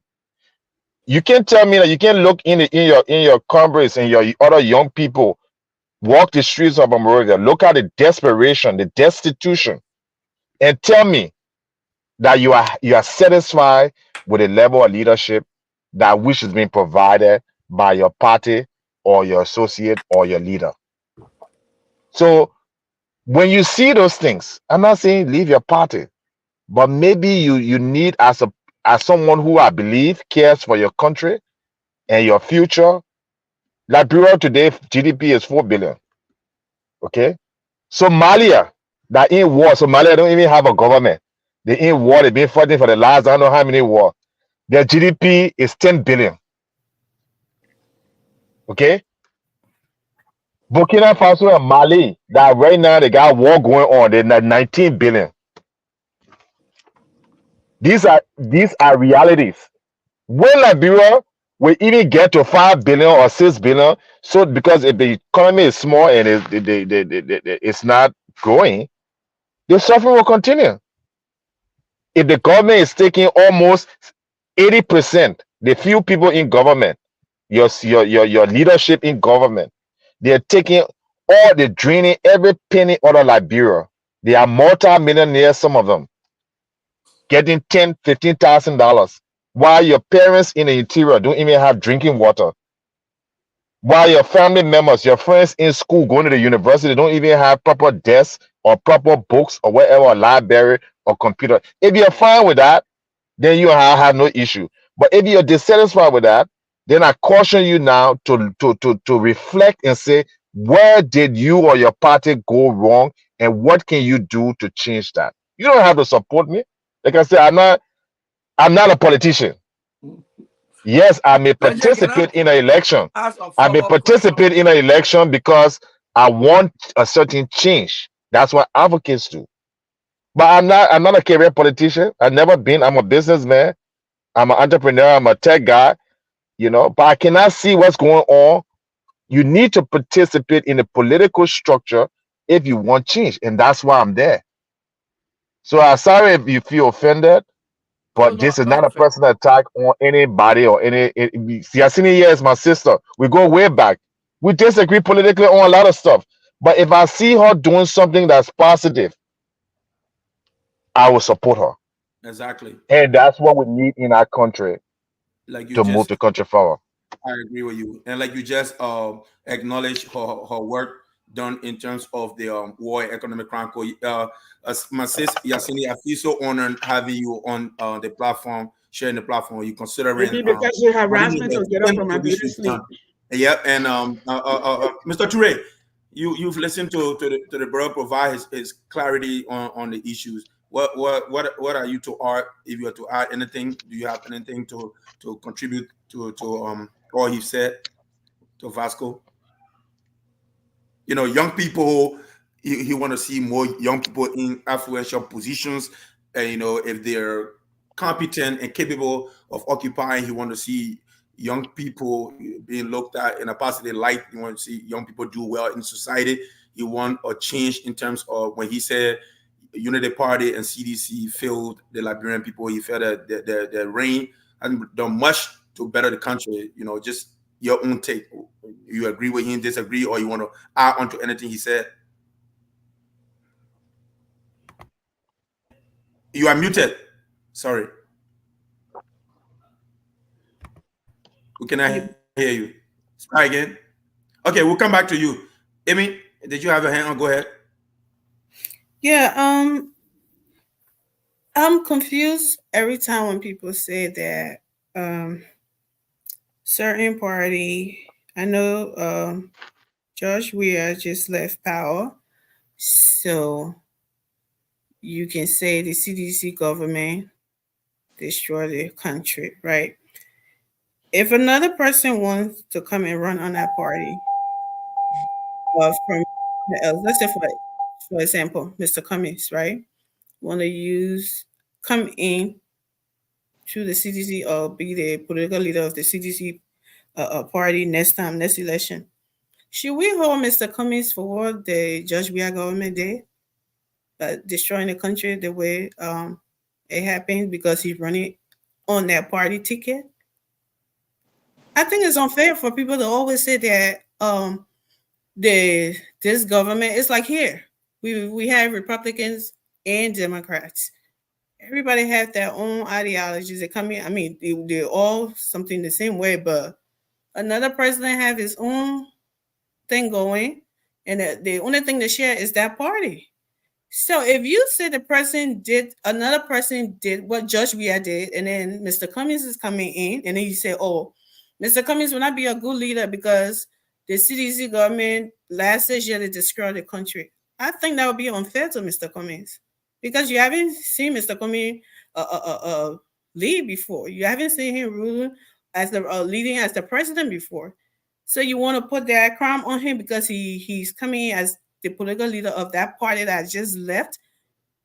Mr. Cummings, Judge Weir, like night and day. You can't compare that. The only thing that will be there is the party, right?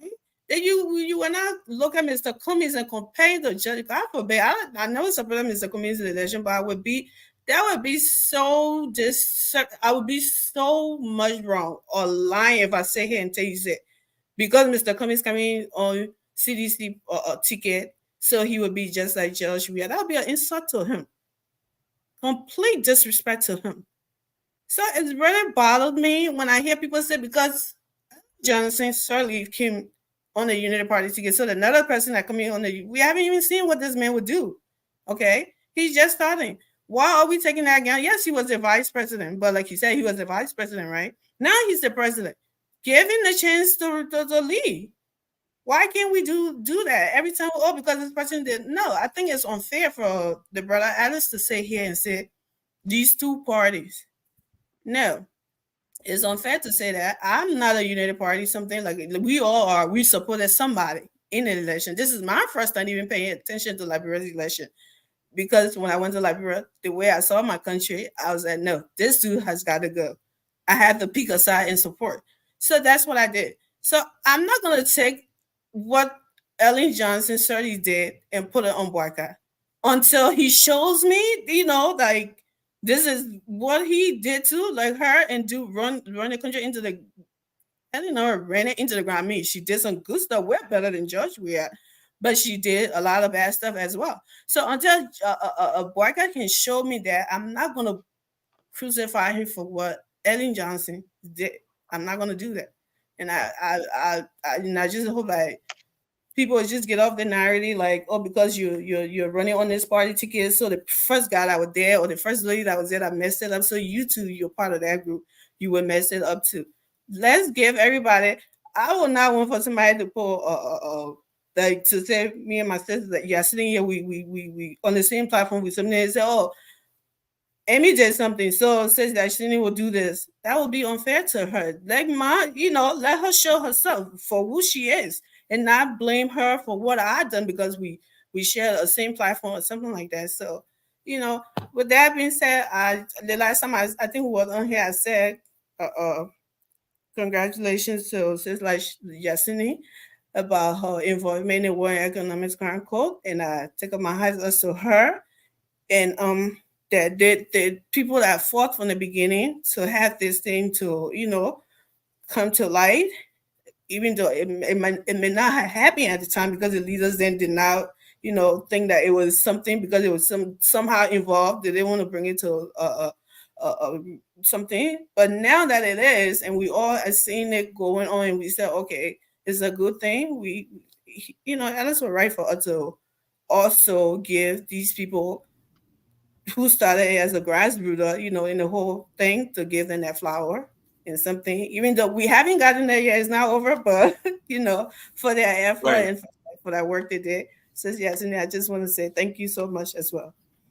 Thank you, Right. Amy. Thank you, Amy, for your meaningful contribution, and we have to keep thanking our sister, our friend Steve, widely known on Facebook as Moses, just joined us, and we'd like to say heartfelt welcome to you and the man who's the brain behind this show, Lofa Judah. He's been in the back for a larger portion of the show, supporting me.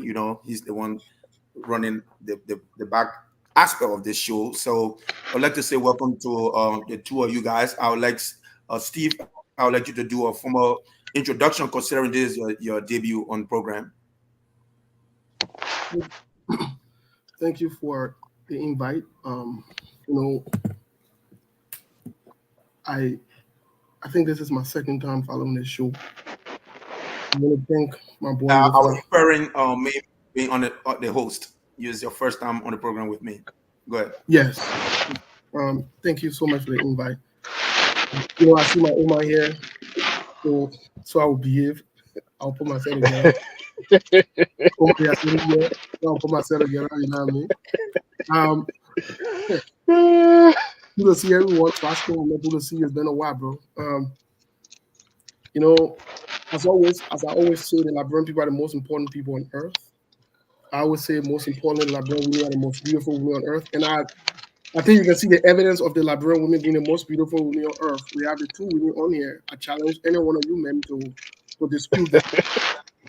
You can try it. So, yeah, but all in all, I want to tell my boy Lofa.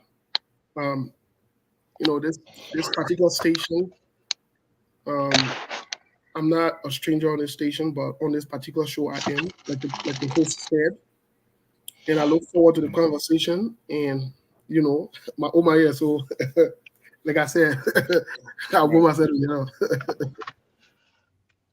So you've been following all the issues that were discussed so far, because I saw your comment earlier in the comment section. I don't know at what point in time you joined the backstage. I just had to bring you on when I just picture you in the back. So where would you want to tackle this thing from? We've discussed so many issues, from war crimes court to a variety of other topics. Will you care to counter what Alex was saying about wanting to afford our younger people, the younger generation, a lot more luxury and opportunity to serve in positions that they are competent and capable of serving in? Just take it and make your contribution. You know, firstly, me and Alex, for those of you who don't know, we come a long way. I don't even call Alex. I call him CEO. My boy. For me and Alex broke apart because I call him out that he does not meet the qualification to run for the presidency in Liberia, and he start making himself feel good. You understand? And in all honesty, and I challenge Alex openly. And my boy, I call him behind closed door fire. I warn him. I say, slow down and stop this thing and this distraction. This nation is bleeding. We need seriousness, and we need to get serious. Now, it's okay for you to oppose President George Weah, President Joseph Numa Boakai, or even President Ellen Johnson. It's okay. But for you to insert yourself and try to confuse the Liberian people is confusing. Such as you don't even meet the criteria to run for the presidency. Such as, when last time Alex went to Liberia? Does he meet the criteria of having a property that is equivalent to a certain amount of money?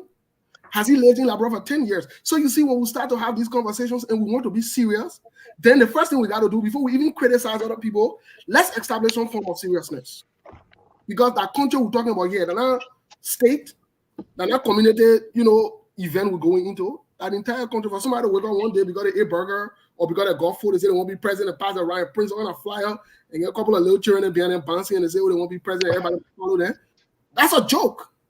It's seriously a joke. It makes the country appear like we're unserious. And so I call Alex out, and I will keep calling him out, and he need to desist from that behavior. That's the first play I wanted to get him. Yeah, this is not a Susu Club, Lofa. You're 100% correct.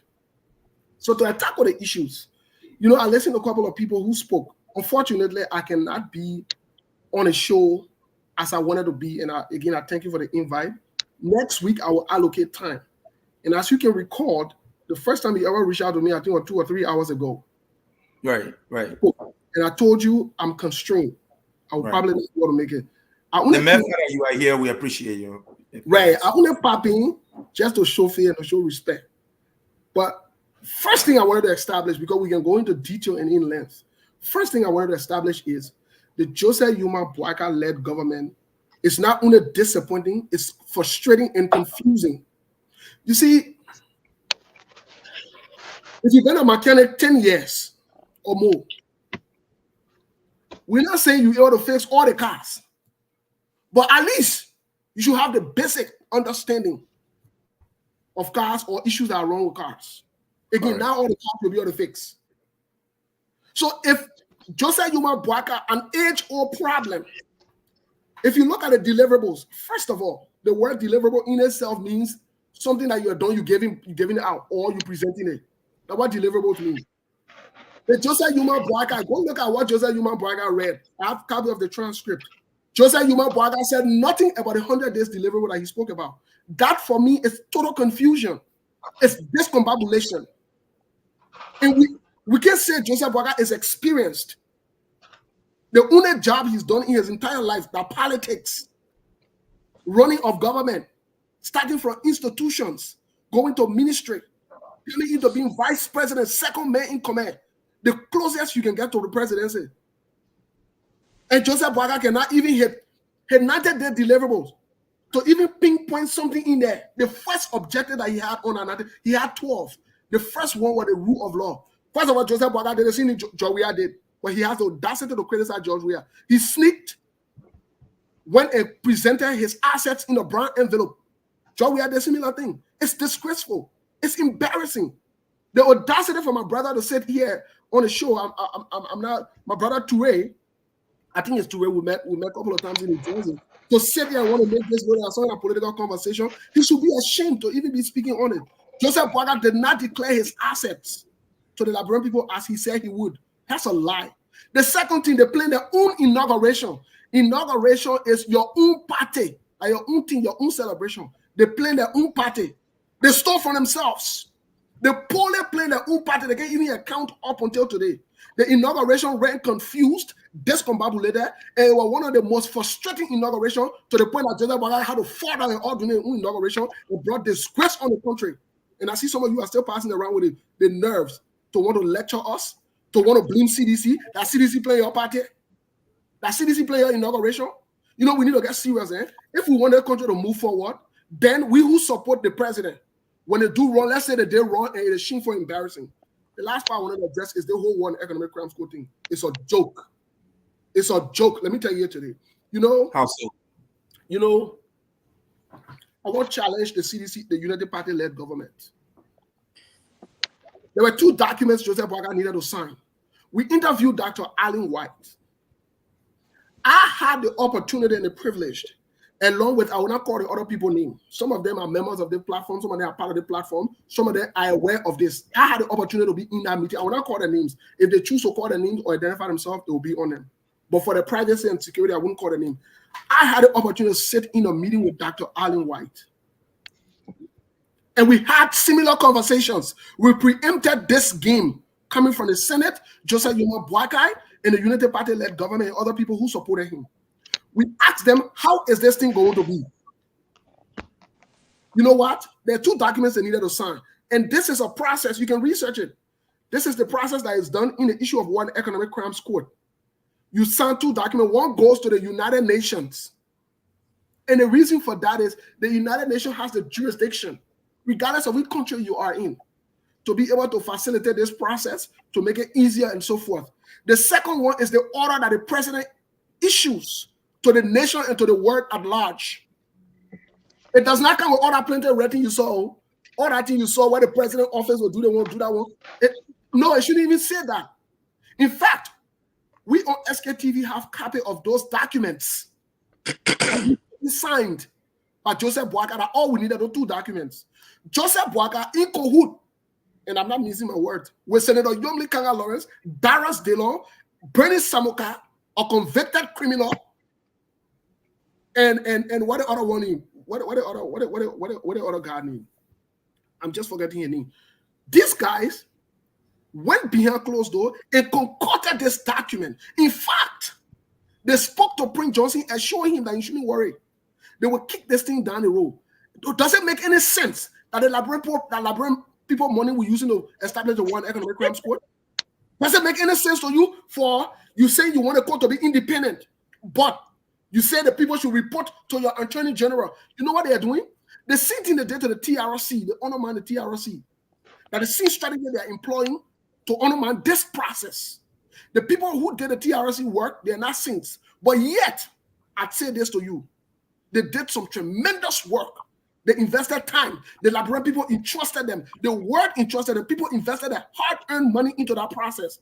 Guess what? Only for them to circumvent it at the last minute so that Elliot Johnson and other people could get a pass. Today, here we are at the TRC.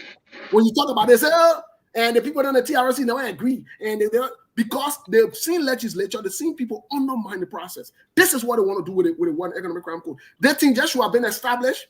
Joseph Boakai issued those 2 signed that paper for the UN, also issued the order. Automatically, the process starts to roll. No Liberian government hands will be inside. Because you know what? It has to be independent.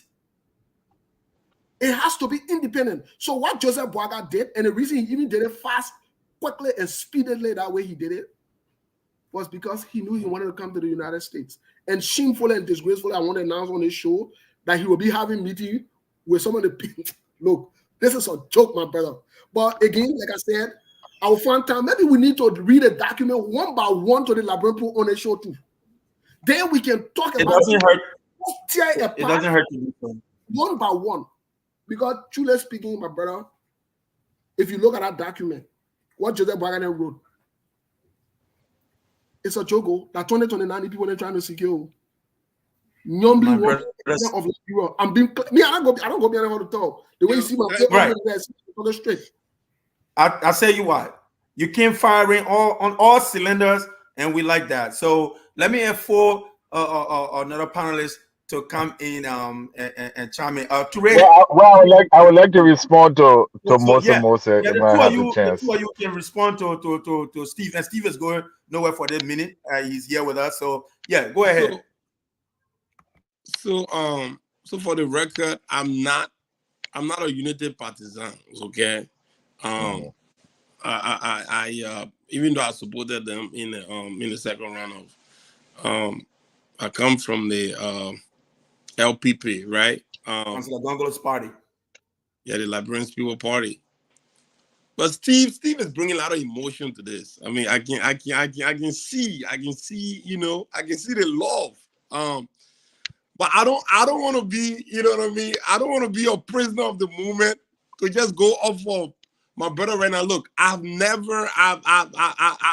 have not sort of like you know, matter of fact, I have not gone through the document to know all of the detail, you know, with respect to the War Crimes Court. But nevertheless, it's a win for all of us. And especially someone on this platform says Yasini that have endeavored her life to this process.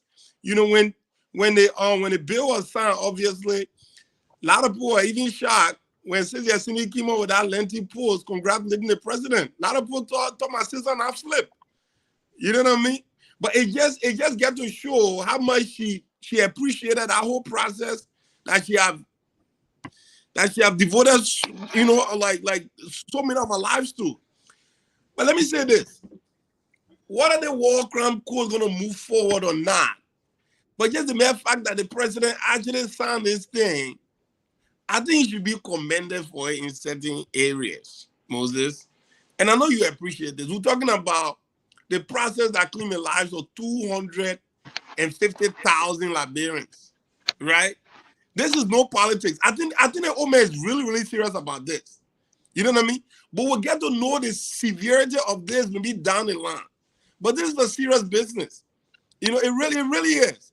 Like I said, I'm not privileged to have really dove into the detail of the document. Like you say, our legend, I think we should give it another day or two so that we can all have, you know, ample time to digest it. And, you know, and also follow Steve Lee, because he seemed to have actually gone in depth with it. So maybe some of us can have the opportunity to speak on it like the way Steve can.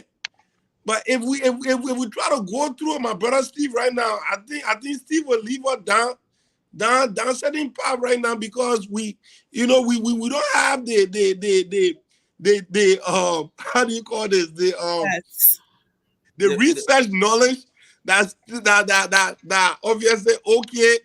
I mean, SKTV I've done so far. So let's try to give it a day or two. Maybe we can come and really talk on it. But nevertheless, I think it's a good thing. It's a good thing for Liberia.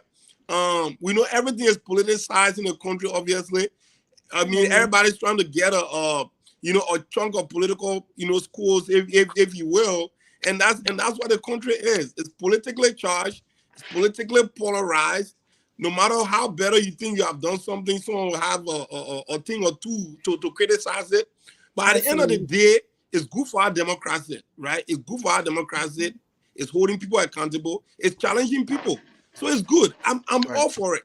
I'm all for this new political dispensation where young people can actually come and challenge each other.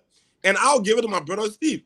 Brother, I can't come here to try to argue with you on any situation right now, because I've never done my due diligence to really go into it and know exactly all of the playing into this war crime code. About the document that the president just signed. But by the end of the day, thank you so very much for bringing this to light. And let's see exactly what this is.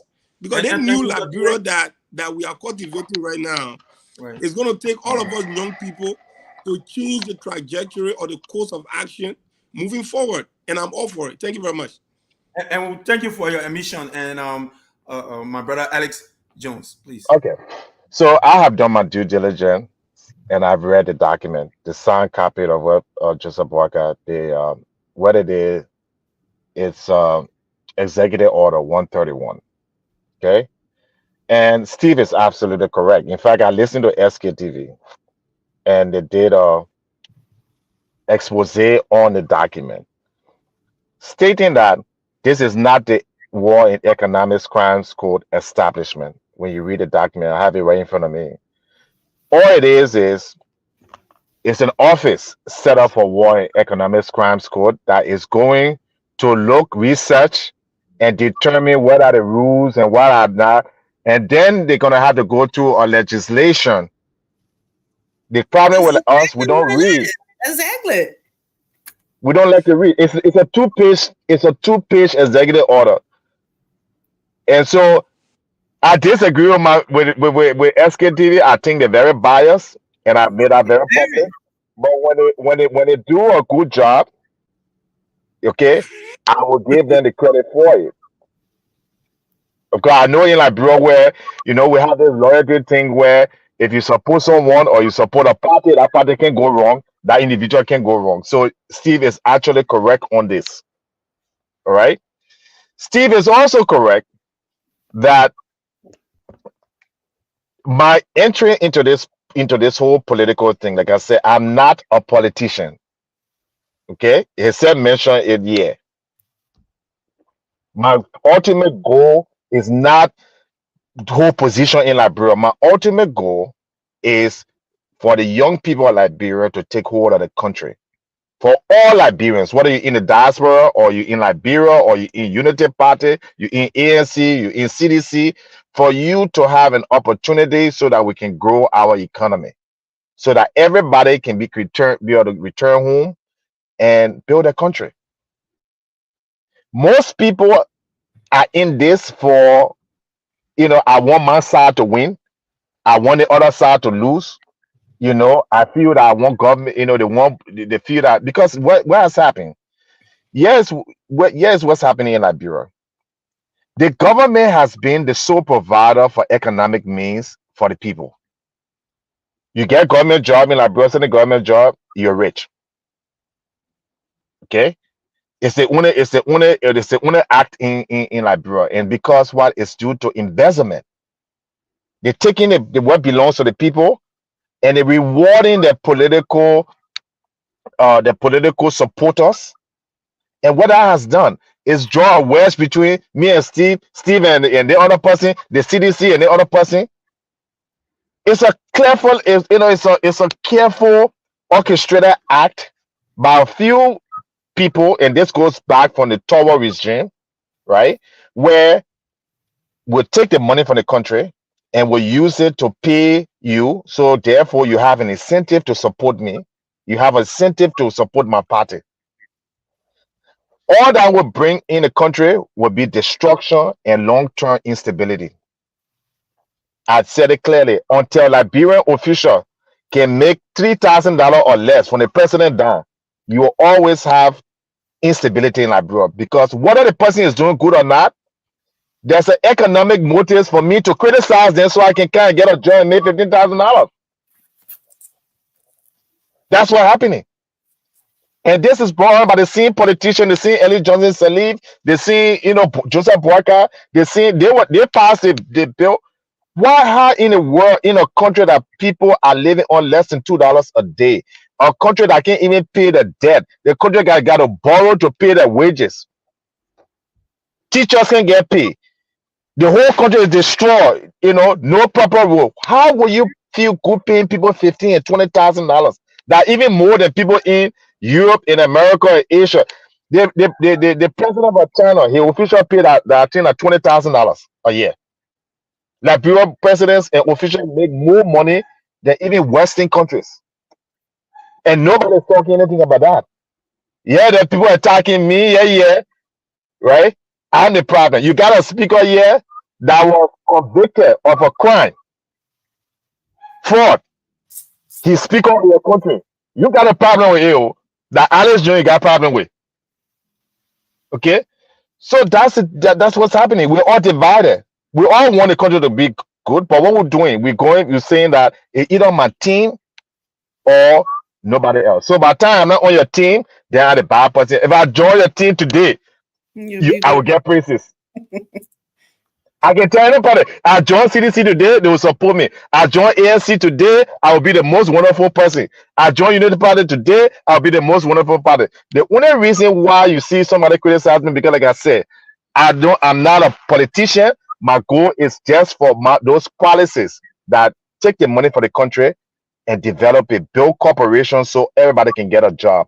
Start making Amarcone rich. Start making Valenti Copa rich. Start making Joseph Boca rich. While they can send their children to school, they can travel to America for medical treatment, and your mom and your grandma gotta go to JFK and die. That's the issue they have with me. Mr. That Alex. the only crime I committed in Liberia that I feel that is the very people who do this, we support them because we want getting government or we want. So you're going to be against me for a very long time because I ain't going away. Mr. Alex Jones, thank you for your salient contribution. Well, he made mention of you, Steve. I will let you to come in, but my sister Amy has to run. So let for the opportunity of providing her a closing. Legend, myself. Yeah. I think we're winding down the curtain. I'll tell you what, we have so many sticky issues unfolding in our country. We cannot even tackle all of them because today we did not even address Senator Amarcone and Senator Dara DeLong mentioning the name of the Minister of State, Grace Bay, wanting his resignation. We have not even looked at the tenure positions, whether this government has done justice in terms of the way they've handled the tenure position. So we're going to wind down, and next Saturday we're going to be here a lot more fiery. We're going to delve into these matters. We're going to discuss them lengthily. We're going to discuss them and go into the nitty-gritty of the issues. So, Amy, then Vasco, I wanted to say something. Go ahead, Amy said a lot before Steve came in, and I needed to say something. Yeah, you certainly will. So let please. Yeah, go right ahead. Yeah. So thank you guys for having me. Thank you, Legend, for having me. I just want to say that I agree a little bit with Mr. Alex, but not all the way through, because if we all sitting here and pushing good governance, and like Steve said, if you go in there and want to run for office and not doing what is required, then you yourself, you're floored. Yeah, criticizing other people, but if you're not doing what the Constitution says you should be before you run for these offices, then you have no right to criticize anybody. So, I mean, I know we all, sometimes we sit and act like we know it all, and somebody there is doing the wrong thing, and we doing this, we doing that, because it's not my side. We come and criticize and stuff. The only thing I know is that what Brother Addis said that about the court, this is not an establishment to say, oh, today the court is starting, they're going to do this with it and stuff. It's going back to the legislature. That's what some of us knows. Maybe we need to go and do like this research that Brother Steve has done to see where Nyomdine went behind the house and see all the people that they were cahooting with people and doing stuff and stuff. Look, when we come and just be saying stuff about people because we don't like them, I don't think we would want for somebody to do that the day we get on the scene. God forbid. I'm not a politician. I'm a businesswoman. I'm never going to run for any office in Liberia. I love my country to be doing well. That's all I care about. Who I choose now, my mouth is, all my heart, all my opinion is not the Holy Bible. That's who I think. I could be wrong. I could be right. Let that person prove me wrong, right? But for you to say, oh, there's the person that when the person hasn't even done just the littlest things, it's just because we're on different sides, like the brother said. And so it's a criticism. If that was on your side, you would have all there's something to patch. That's what I always tell people. Thank God I'm not no party person, because I suppose that Joseph Yumambwaka, if I see him doing something wrong, I would talk about it. He doesn't know me. His dog in here, yeah, his chicken, whatever. If he got anything there, they don't know me. I don't need any favor. Liberia is my favor. If I go home, I want to be, somewhere that is secure. I want to be somewhere that where I come from. We are not animals in Africa. If the women can have it good, why can't we? We can also do the same, right? If only we love our country, the white men love theirs to do the right thing. They're not doing it perfect thing, but at least they try to make that country thrive the way it is. So I think we all, like, campaign is over. We should all hold the government feet to the fire when they do something. But let's be real, in little things that they do, you might not like them, but at least appreciate the littlest thing that they do, especially something that the other people had not done for a while. But to come and be looking for, oh, they did this, they did that, and you had no proof of it because you want to say, I want to see somewhere that if you're saying these things, calling people names at a distance or thing, show me the proof, right? Don't just come and just be throwing words out there and just telling people that they're doing that, because it's good for us to hold our government feet to the fire, but can we be fair as well? And someone may say, oh, we are doing this, and you said it, we are government. We all saw it all. We all seen what was going on. It was nothing like, oh, it was anything hiding. It was corruption on steroids, and they didn't care about the Liberian people. They were representing everybody's faces. Eddie Johnson, Shirley, they were what? Should I say close to Zogo and class? They were what? Intelligent roles and stuff, even though we knew what was going on, but they acted like it was something good going on until when people started feeling it, right? But these guys, they didn't care. So nobody would say, oh, like, you didn't see it, everybody saw it. So Legend, I'm so glad. So sorry, my son. Thank you for inviting me. No, you're perfectly fine. I hope I can come back to share the platform with these beautiful and intelligent people. So actually, I'm so sorry I won't be here with you responding. I already had to run. And that's no okay. problem. And let me say this. That's fine. We appreciate your next time appearance, you and do this again. So, and the next show will be a lot more fiery. And since Yesenia, you're saying you have to leave, so you wanted to go next? No, I wanted to say something. Got Kim in, then Steve came in, and okay. everybody else. So Amy, we appreciate you being on, and thank you.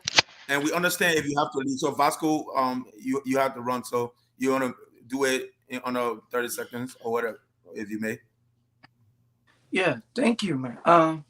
I mean, it was a pleasure sharing the platform with my brother Steve and our mom, Yesenia. I mean, the both of you coming here tonight, you brought some relief. Because trust me, it's gonna be like, because some of the things I'm hearing here tonight from my brothers and sisters, it is strange. Because you guys came with some information that our brothers and sisters always doubt me when I say it to them. Thank you. Nobody would doubt you because they saw you in the country, Maya City. You were in Liberia. You travel from country to countries. So when you come and tell them that the people had machine on that road working. So for you guys to come now and tell the Liberian people that you spent $22 million to fix road, when we tell you, say, this is big lie, the government mess up, and you guys will come after us and say, oh, we did our best. And thank you, Steve, for also coming here to let them know. Because when I came, I said the whole issue about the walk around and stuff, it's just a charade. It will be right. It will come out 1 year, 2 years from now. It will be the same old thing. We know our people up there. They already, those people work like that. There is a clique. Have you seen? If I think Joseph is more relaxed, have you seen it? He's more relaxed because he already got information. Everything he saw up there, the people are doing is just a charade. If you want to bring a walk around, we will know. We will know the process. We know that you have independent people, independent court. You cannot have those same people traveling in that country. It won't work. So, I mean, it's a pleasure. Thank you. I will make it my duty to be coming here once in a while. It was a great show. I hope I can see you again. Thank you so much. Certainly. I appreciate you. For those of you who do not know, Vasco and I, we play in the same Liberia National Soccer League together, and I was a great defender, undeniably. A lot of people know me as Rigobert Song, so that tells you the whole story. If my name is Rigobert Song. So guys, let me let the next person to go.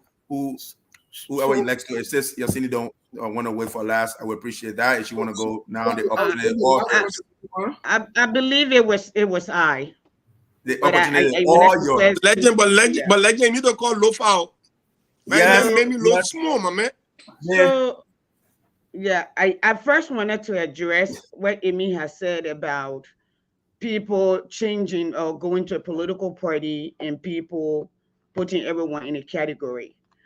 Mr. Cummings, if Mr. Cummings decide he want to run on the CDC ticket or ANC ticket or LP ticket, it's not the same as him being a vice president for 12 years, okay, and working in government for 40 years.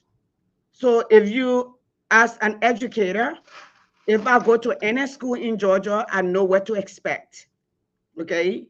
I am supposed to get into the building running. There may be housekeeping rules within that particular area. Maybe that candidate I may not know that I need to get myself abreast of. That would be that far. All right.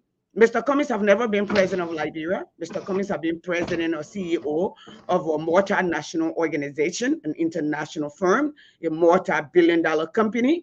He have never been president of Liberia. But leadership is leadership.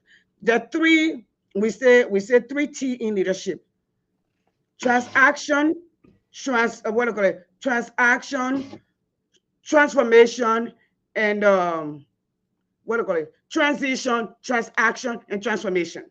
All right, that's it. Wherever you leave, you will transact, you will transition, and you will transform.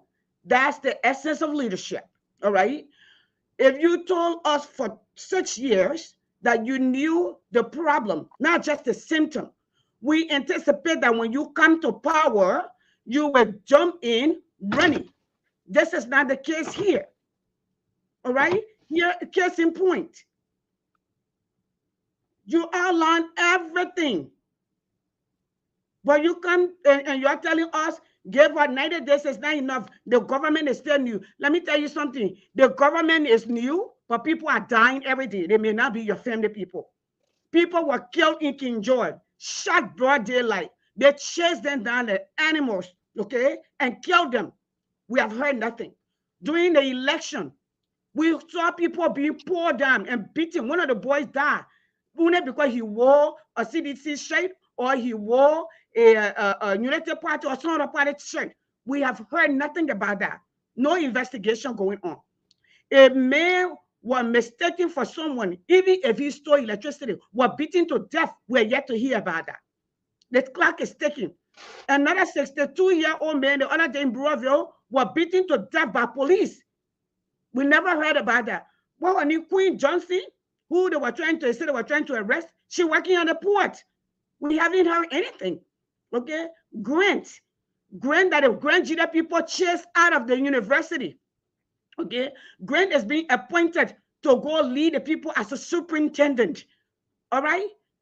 So my thing is, and we're coming here and say, listen, you cannot compare. Mr. Cummings had the requisite knowledge, the experience, the education. He has proven record of what he can do. When people say everything that not politics, everything is politics.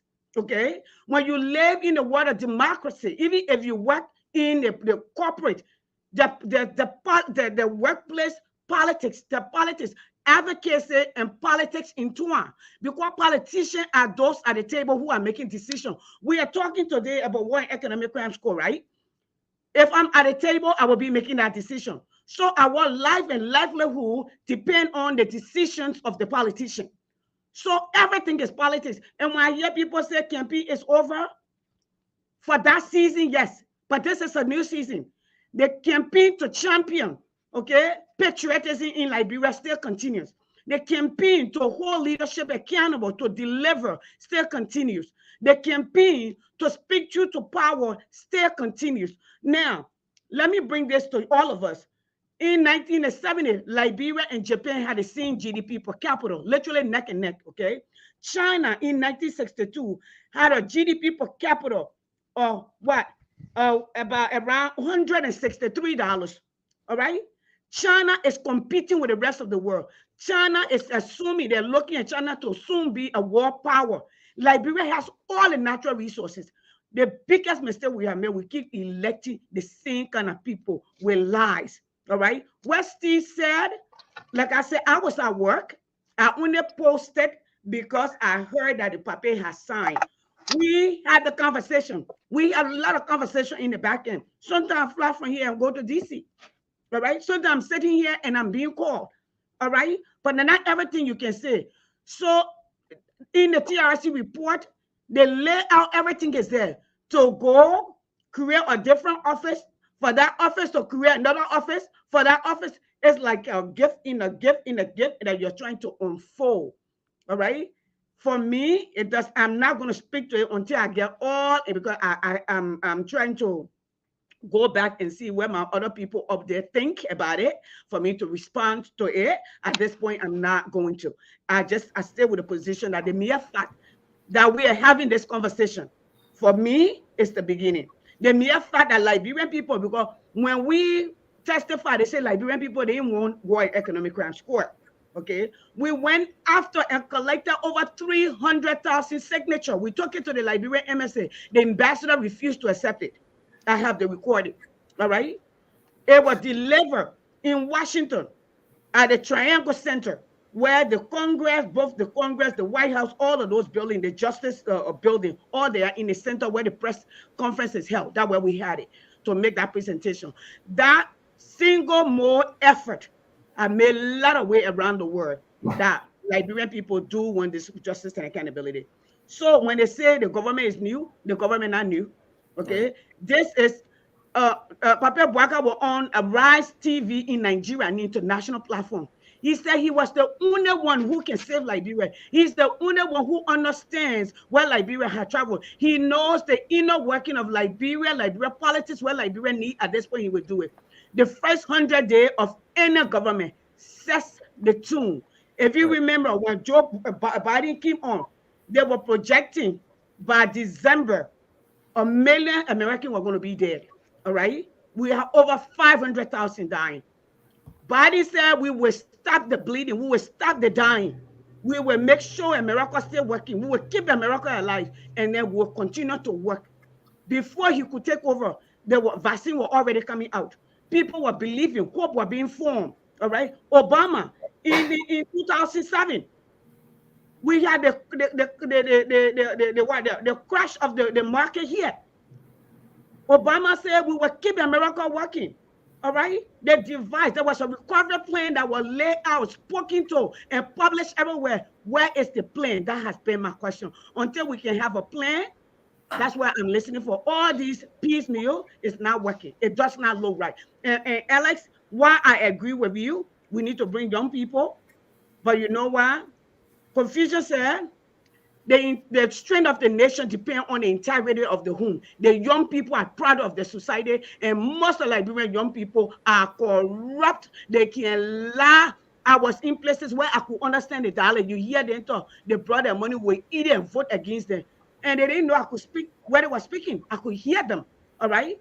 And they're not doing it, but that's what they've learned. Because we're part of our environment. Since I came in late, I'm going to stop here, but there's so much to be said. Thank you. Look, we thank you wholeheartedly. And I couldn't be any more thankful and grateful to have you on this platform, and even acknowledging your hard work in terms of what you've done relative to bringing war and economic crimes code into Liberia. I appreciate you for joining us, always accepting my invites to come on the show. Between Mr. Steve and my brother Alex, I'll let you guys to decide who goes first. Yeah, let me let me say this. My brother Toure should be in the back. Go ahead. But Toure, let me say this to the Liberian people. There's a difference between passion and emotion. And I'm not an emotional guy. I don't know the last time I cried. I don't know the last time I expressed emotion. I don't even have time for that. I'm not emotionally attached to the Liberian politics, but I'm passionate about it. And so when I speak about issues that matter, when I speak about issues that are factual, that are inexistent, it doesn't mean I'm emotional. I'm not emotional. I'm just a passionate man who's very expressive. And I take pride in that. I take pride in that I can express myself in a passionate way. You might disagree with my way of expressing myself because you are not used to it. That's fine. But I'm not emotional. You know, I will do my best next week. I don't want to guarantee because anything can change in life.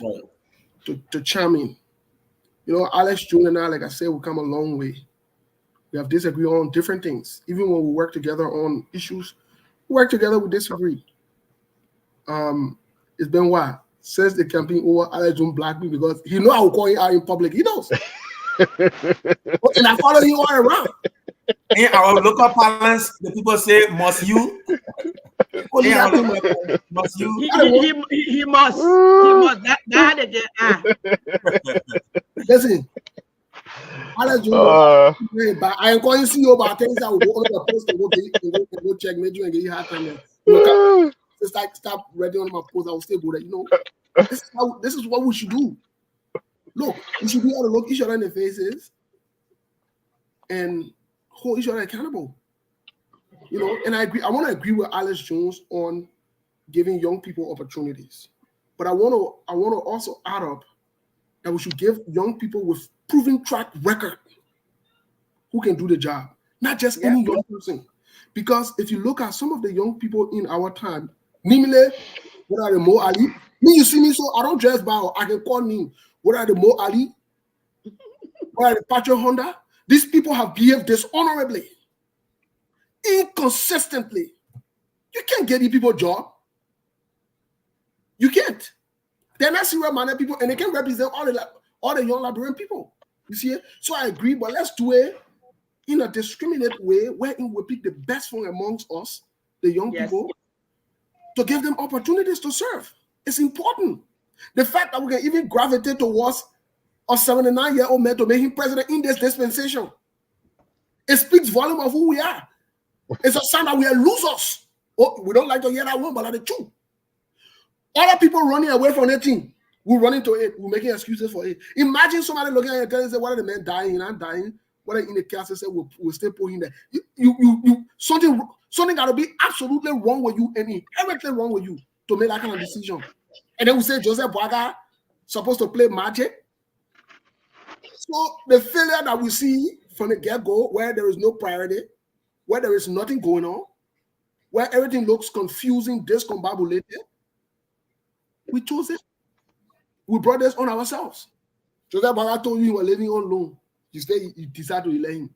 Joseph Boaga told you he got a pacemaker. You still decide to elect him. Joseph Boaga never in his history, I challenge even the host spoke, even when he was vice president or before vice president, spoke on anything that has to do with advocacy. Let me challenge the United Party people, anybody here. Never. It's not in your record. And he said Joseph Boaga will do what is right. Joseph Boaga sat there for 12 unbroken solid years. He took salaries, he took stipends, he was in the early leg government. Harry Green died. Other people died. People children were impacted. When was the last time Joseph Boaga, vice president, ever said something? And he told you it was a park race car. And we're supposed to sit there and say, they think automatically when he became president, he would change. Who told you that how people change? So I just saying, the conversation we just starting it. You know the show? We just starting the show. The French people can say, do se man. When we are into it, will not be easy. So, you know, I want to leave here, but like I said, I want you on the touch. We'll be back. And please, when you're doing it, even you, the host, all of you are the problem. I not brought Joseph Boaga to all. You used to be confused over show and bouncing around making love of Joseph Boaga. We'll hold you accountable too. Now your brother, you are part of the problem too. We are in this together. I want to leave the show about oh yeah, me about a thousand like the whole that's part of the problem too. Hold on, don't go. Let me see if I can bring back. Well, let me see. I'm trying to go over security. You have so the thing. But I was going to bring Patrick Hunter to make. I was going to phone him so he can make a quick contribution on the show. He's a very close friend of mine. We were both in the media together practicing in Liberia. So having said that, I was going to take up where you left off. You said something has to be inherently wrong with you, but don't forget, this did not start today. If you all remember the slogans from our people, you kill my mind, you kill my power, vote for you, and you know Bog, you don't know Bog, I'll vote for you. You know who, and we all know who they were inferring. So our Liberian, they have a way of showing you who they are headed toward and who they are leaning toward in terms of their choice of president. So Toure, are you there? If you are not, then Mr. Alex Choo Jones can bring us his closing statements. I don't think Toure is there. Alex, my brother, go ahead. Okay. All right. So, first of all, I want to thank Lofa Julius for producing such a show where you have people from different orientations to come on and share. And then this is a young group of people. When I speak of young people in leadership, I'm talking about people like Lofa Julius, yes, Cindy. I'm not talking about somebody who haven't even held a job before in their life. So maybe that term, when I say young people coming, qualified, capable young people who have shown exemplary skills and leadership. So I just want to clarify that. And look, I've learned in my life there's three things you can't argue with somebody about. The three things that you have to be practically mentally ill if you argue with them on. One is love, okay? The other one is religion, and the other one is politics. I don't argue with people on those three things because what those people believe is what you'll just be wasting your time. Somebody who believes that Joseph Boyka is the savior for Liberia and they're not open to any facts or anything, you cannot change that person's view. Just the way how people believe Charles Taylor or Ellen or or we are. What we can do is, I think, as a people, is that we can look at ourselves and see what we can do in society to improve it. But you can't change somebody who's made up their mind about, it's like going and say George Lobo can't give your objective view on the Parker administration. You're wasting your time. You understand? So I just wanted to point that out. That's why I don't get, I don't want to make this personal about anybody. Politics to me is just a philosophy, just like religion. People have certain viewpoints. They have certain opinions about what they think. They are not factual science. They're pseudoscience. They're not like mathematics or something you can really prove. It's based on one's opinion and one's views. So I can see why people are very emotional, It's like telling them about a pastor. I mean, I watched the T.J. Joshua thing where the people that got evidence of the people who were affected with all the evidence, all the research, the people will still look at that and say, you know what? I'm not believing in this. That's the same way with politics. But always, lastly, I just want to point out one thing, which is the media. You see, education comes through two forms. One is the formal education, your college or university, and the other one is your social education or politics and all this stuff. And that's why I think the media play a big role in. And the media is more responsible for everything that happened in Liberia. People look at the war, okay, and they just want to accuse the Prince Johnson, but there were people there who were there pointing people. Oh, they meant to kill me. They meant that man of me. My father got murdered in Liberia. The very neighbors that were the ones who were there pointing him out.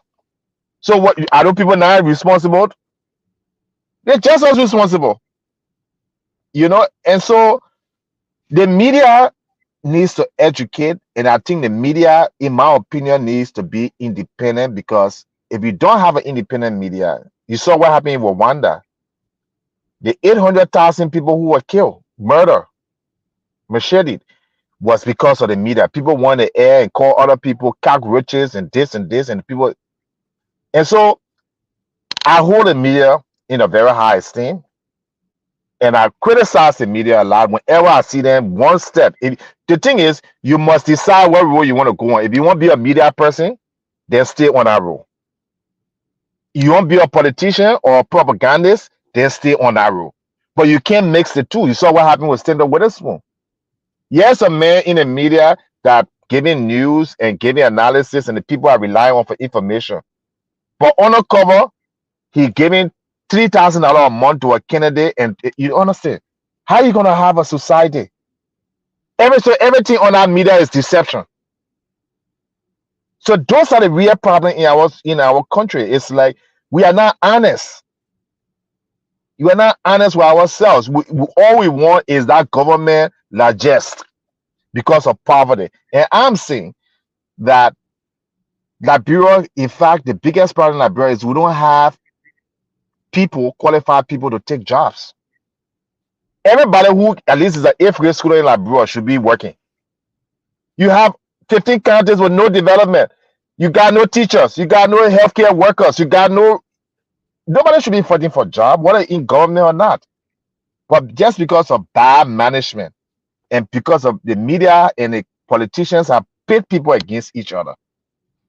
Okay, that's our problem. And I think our role should be, how can we be, how can we not go through, set that same precedent? What can we do to change? I'm very proud of my record. I've helped many, I made many contributions to Liberia. Yes, I haven't gone there. I'm not a millionaire or I got a rich person. I'm not a rich person, but I think the little I can offer in terms of my own contribution, I've tried to do that. I've went on media, I've given my views, I've been on economic shows, business show, and that's the things I like to do, to see that kind of discussion rather than, Mose against me, and I'm against it, and you're seeing it. We're all brothers and sisters. We all want the same thing for Liberia. We just probably seen it, like it's like an elephant meat, wherever side you touch, it's how you think that the hair or the foot or the trump or whatever. But I have no doubt that the good, well-intended young people of Liberia, me and you, and most of us that don't work in government, never work in government, go to work every day, we want the best for Liberia, and we should not be against each other. We should be there to support each other.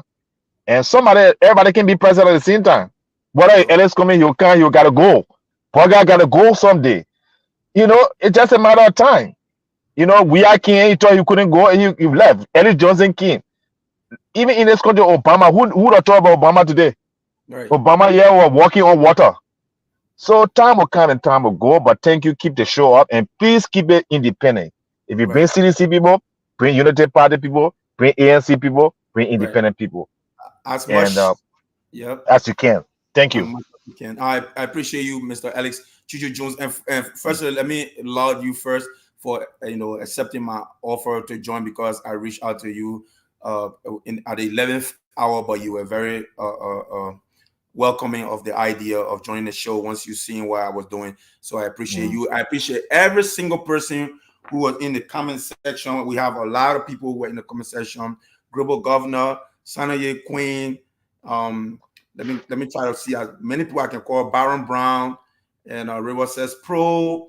We have we can never forget the brain behind the program, Mr. Lofa Julia. Mr. Lofa Julia, I want to say thank you. Seattle, Chelsea P. Norris, and Eugenia and Gwen, all of you that commented, we appreciate your contribution. They were very meaningful, and today was a very fiery show. And this is how we draw the curtains, and this is the roundtable discussion. We look forward to seeing you next week, same time, 8 p.m. And from my end, Elston the Legend, we says the name. Ciao. Holy Spirit. They've been talking a lot of things about the Bob. Follow God, you might protect on the Bob. Follow in the Son, the Holy Spirit. Giving up for God, tell it they not give it. They've been talking a lot of things about the Bob, but I can't follow God, you might protect on the Bob. Go. God can bless me, let's say, like only my one he knows. I've long been ungrateful, yes, why I just wanna thank you. The team what you do, and I hear what to pay. I just drop on my knees and pray. Stories have plenty, I know what to say, and I know what to say. Clip forward, lead and I follow. Look at the thing you do for Crowlow, and I even know my tomorrow. Oh, I just wanna pray. Skibby don't baba. Skibby dibby dibby don't baba. Can somebody help me pray? Skibby don't baba. Skibby dibby dibby don't baba. Get on your knees and pray. Skibby don't baba. Skibby dibby dibby don't baba. I just wanna pray. Skibby don't baba. Oh, da Skibby da. dibby dibby don't I baba. just wanna pray. I used to fornicate, smoke weed and cup When it come to church, Benny used to go one more time. But what kind of papaya soya? I don't deserve the things you do for me, oh, me, oh. So I just wanna thank you, oh, for your blessing, your mercy, your hella ball love, and your favor. I know how to thank you, oh. Too much of Tina, you did, pape. Too much of Miracle, you whack, pape. The power there for me. Yeah, my homie wearing black, but now I'm followed by young, feeling losing his son. So I just wanna pray. So they pointed you in my boom, and my story, they want more to be killing a June. I just wanna pray. Get somebody help me pray. Get on your knees and pray. I just wanna pray. Oh, da, da, da. I just wanna pray. Clipper, you know me, oh, you know me more than I know myself. Like you the one, the reason, yeah. TCP, oh, yeah. Yeah, any me this, yeah. Like yeah, to shine. Like yeah, to go. That there, bless you. They don't know that clip what I feel. The papa can run. They're gonna start in and I carry on. You give me shit, tell me red, I hope bring my so I'm counting my blessings one by one. 1 second in the day, I hold up. God blessing can full up. Yes, swallow you, I will run to. When push gonna sharp, oh. The things you did for me is more than enough. I just wanna pray. Get somebody help me pray. Get on your knees and pray. I just wanna pray. Oh da da da. I just wanna pray. R.I.P. Quincy B. It's your all Thank you, Lord. Thank you, Lord. I just wanna pray. Drop on your knees and pray. Drop on your knees and pray. Oh, da da da. I just wanna pray.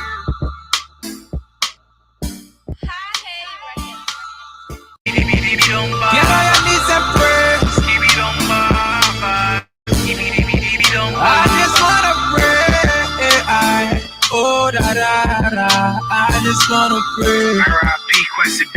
It's your all the beats. Thank you, Lord. Thank you, Lord.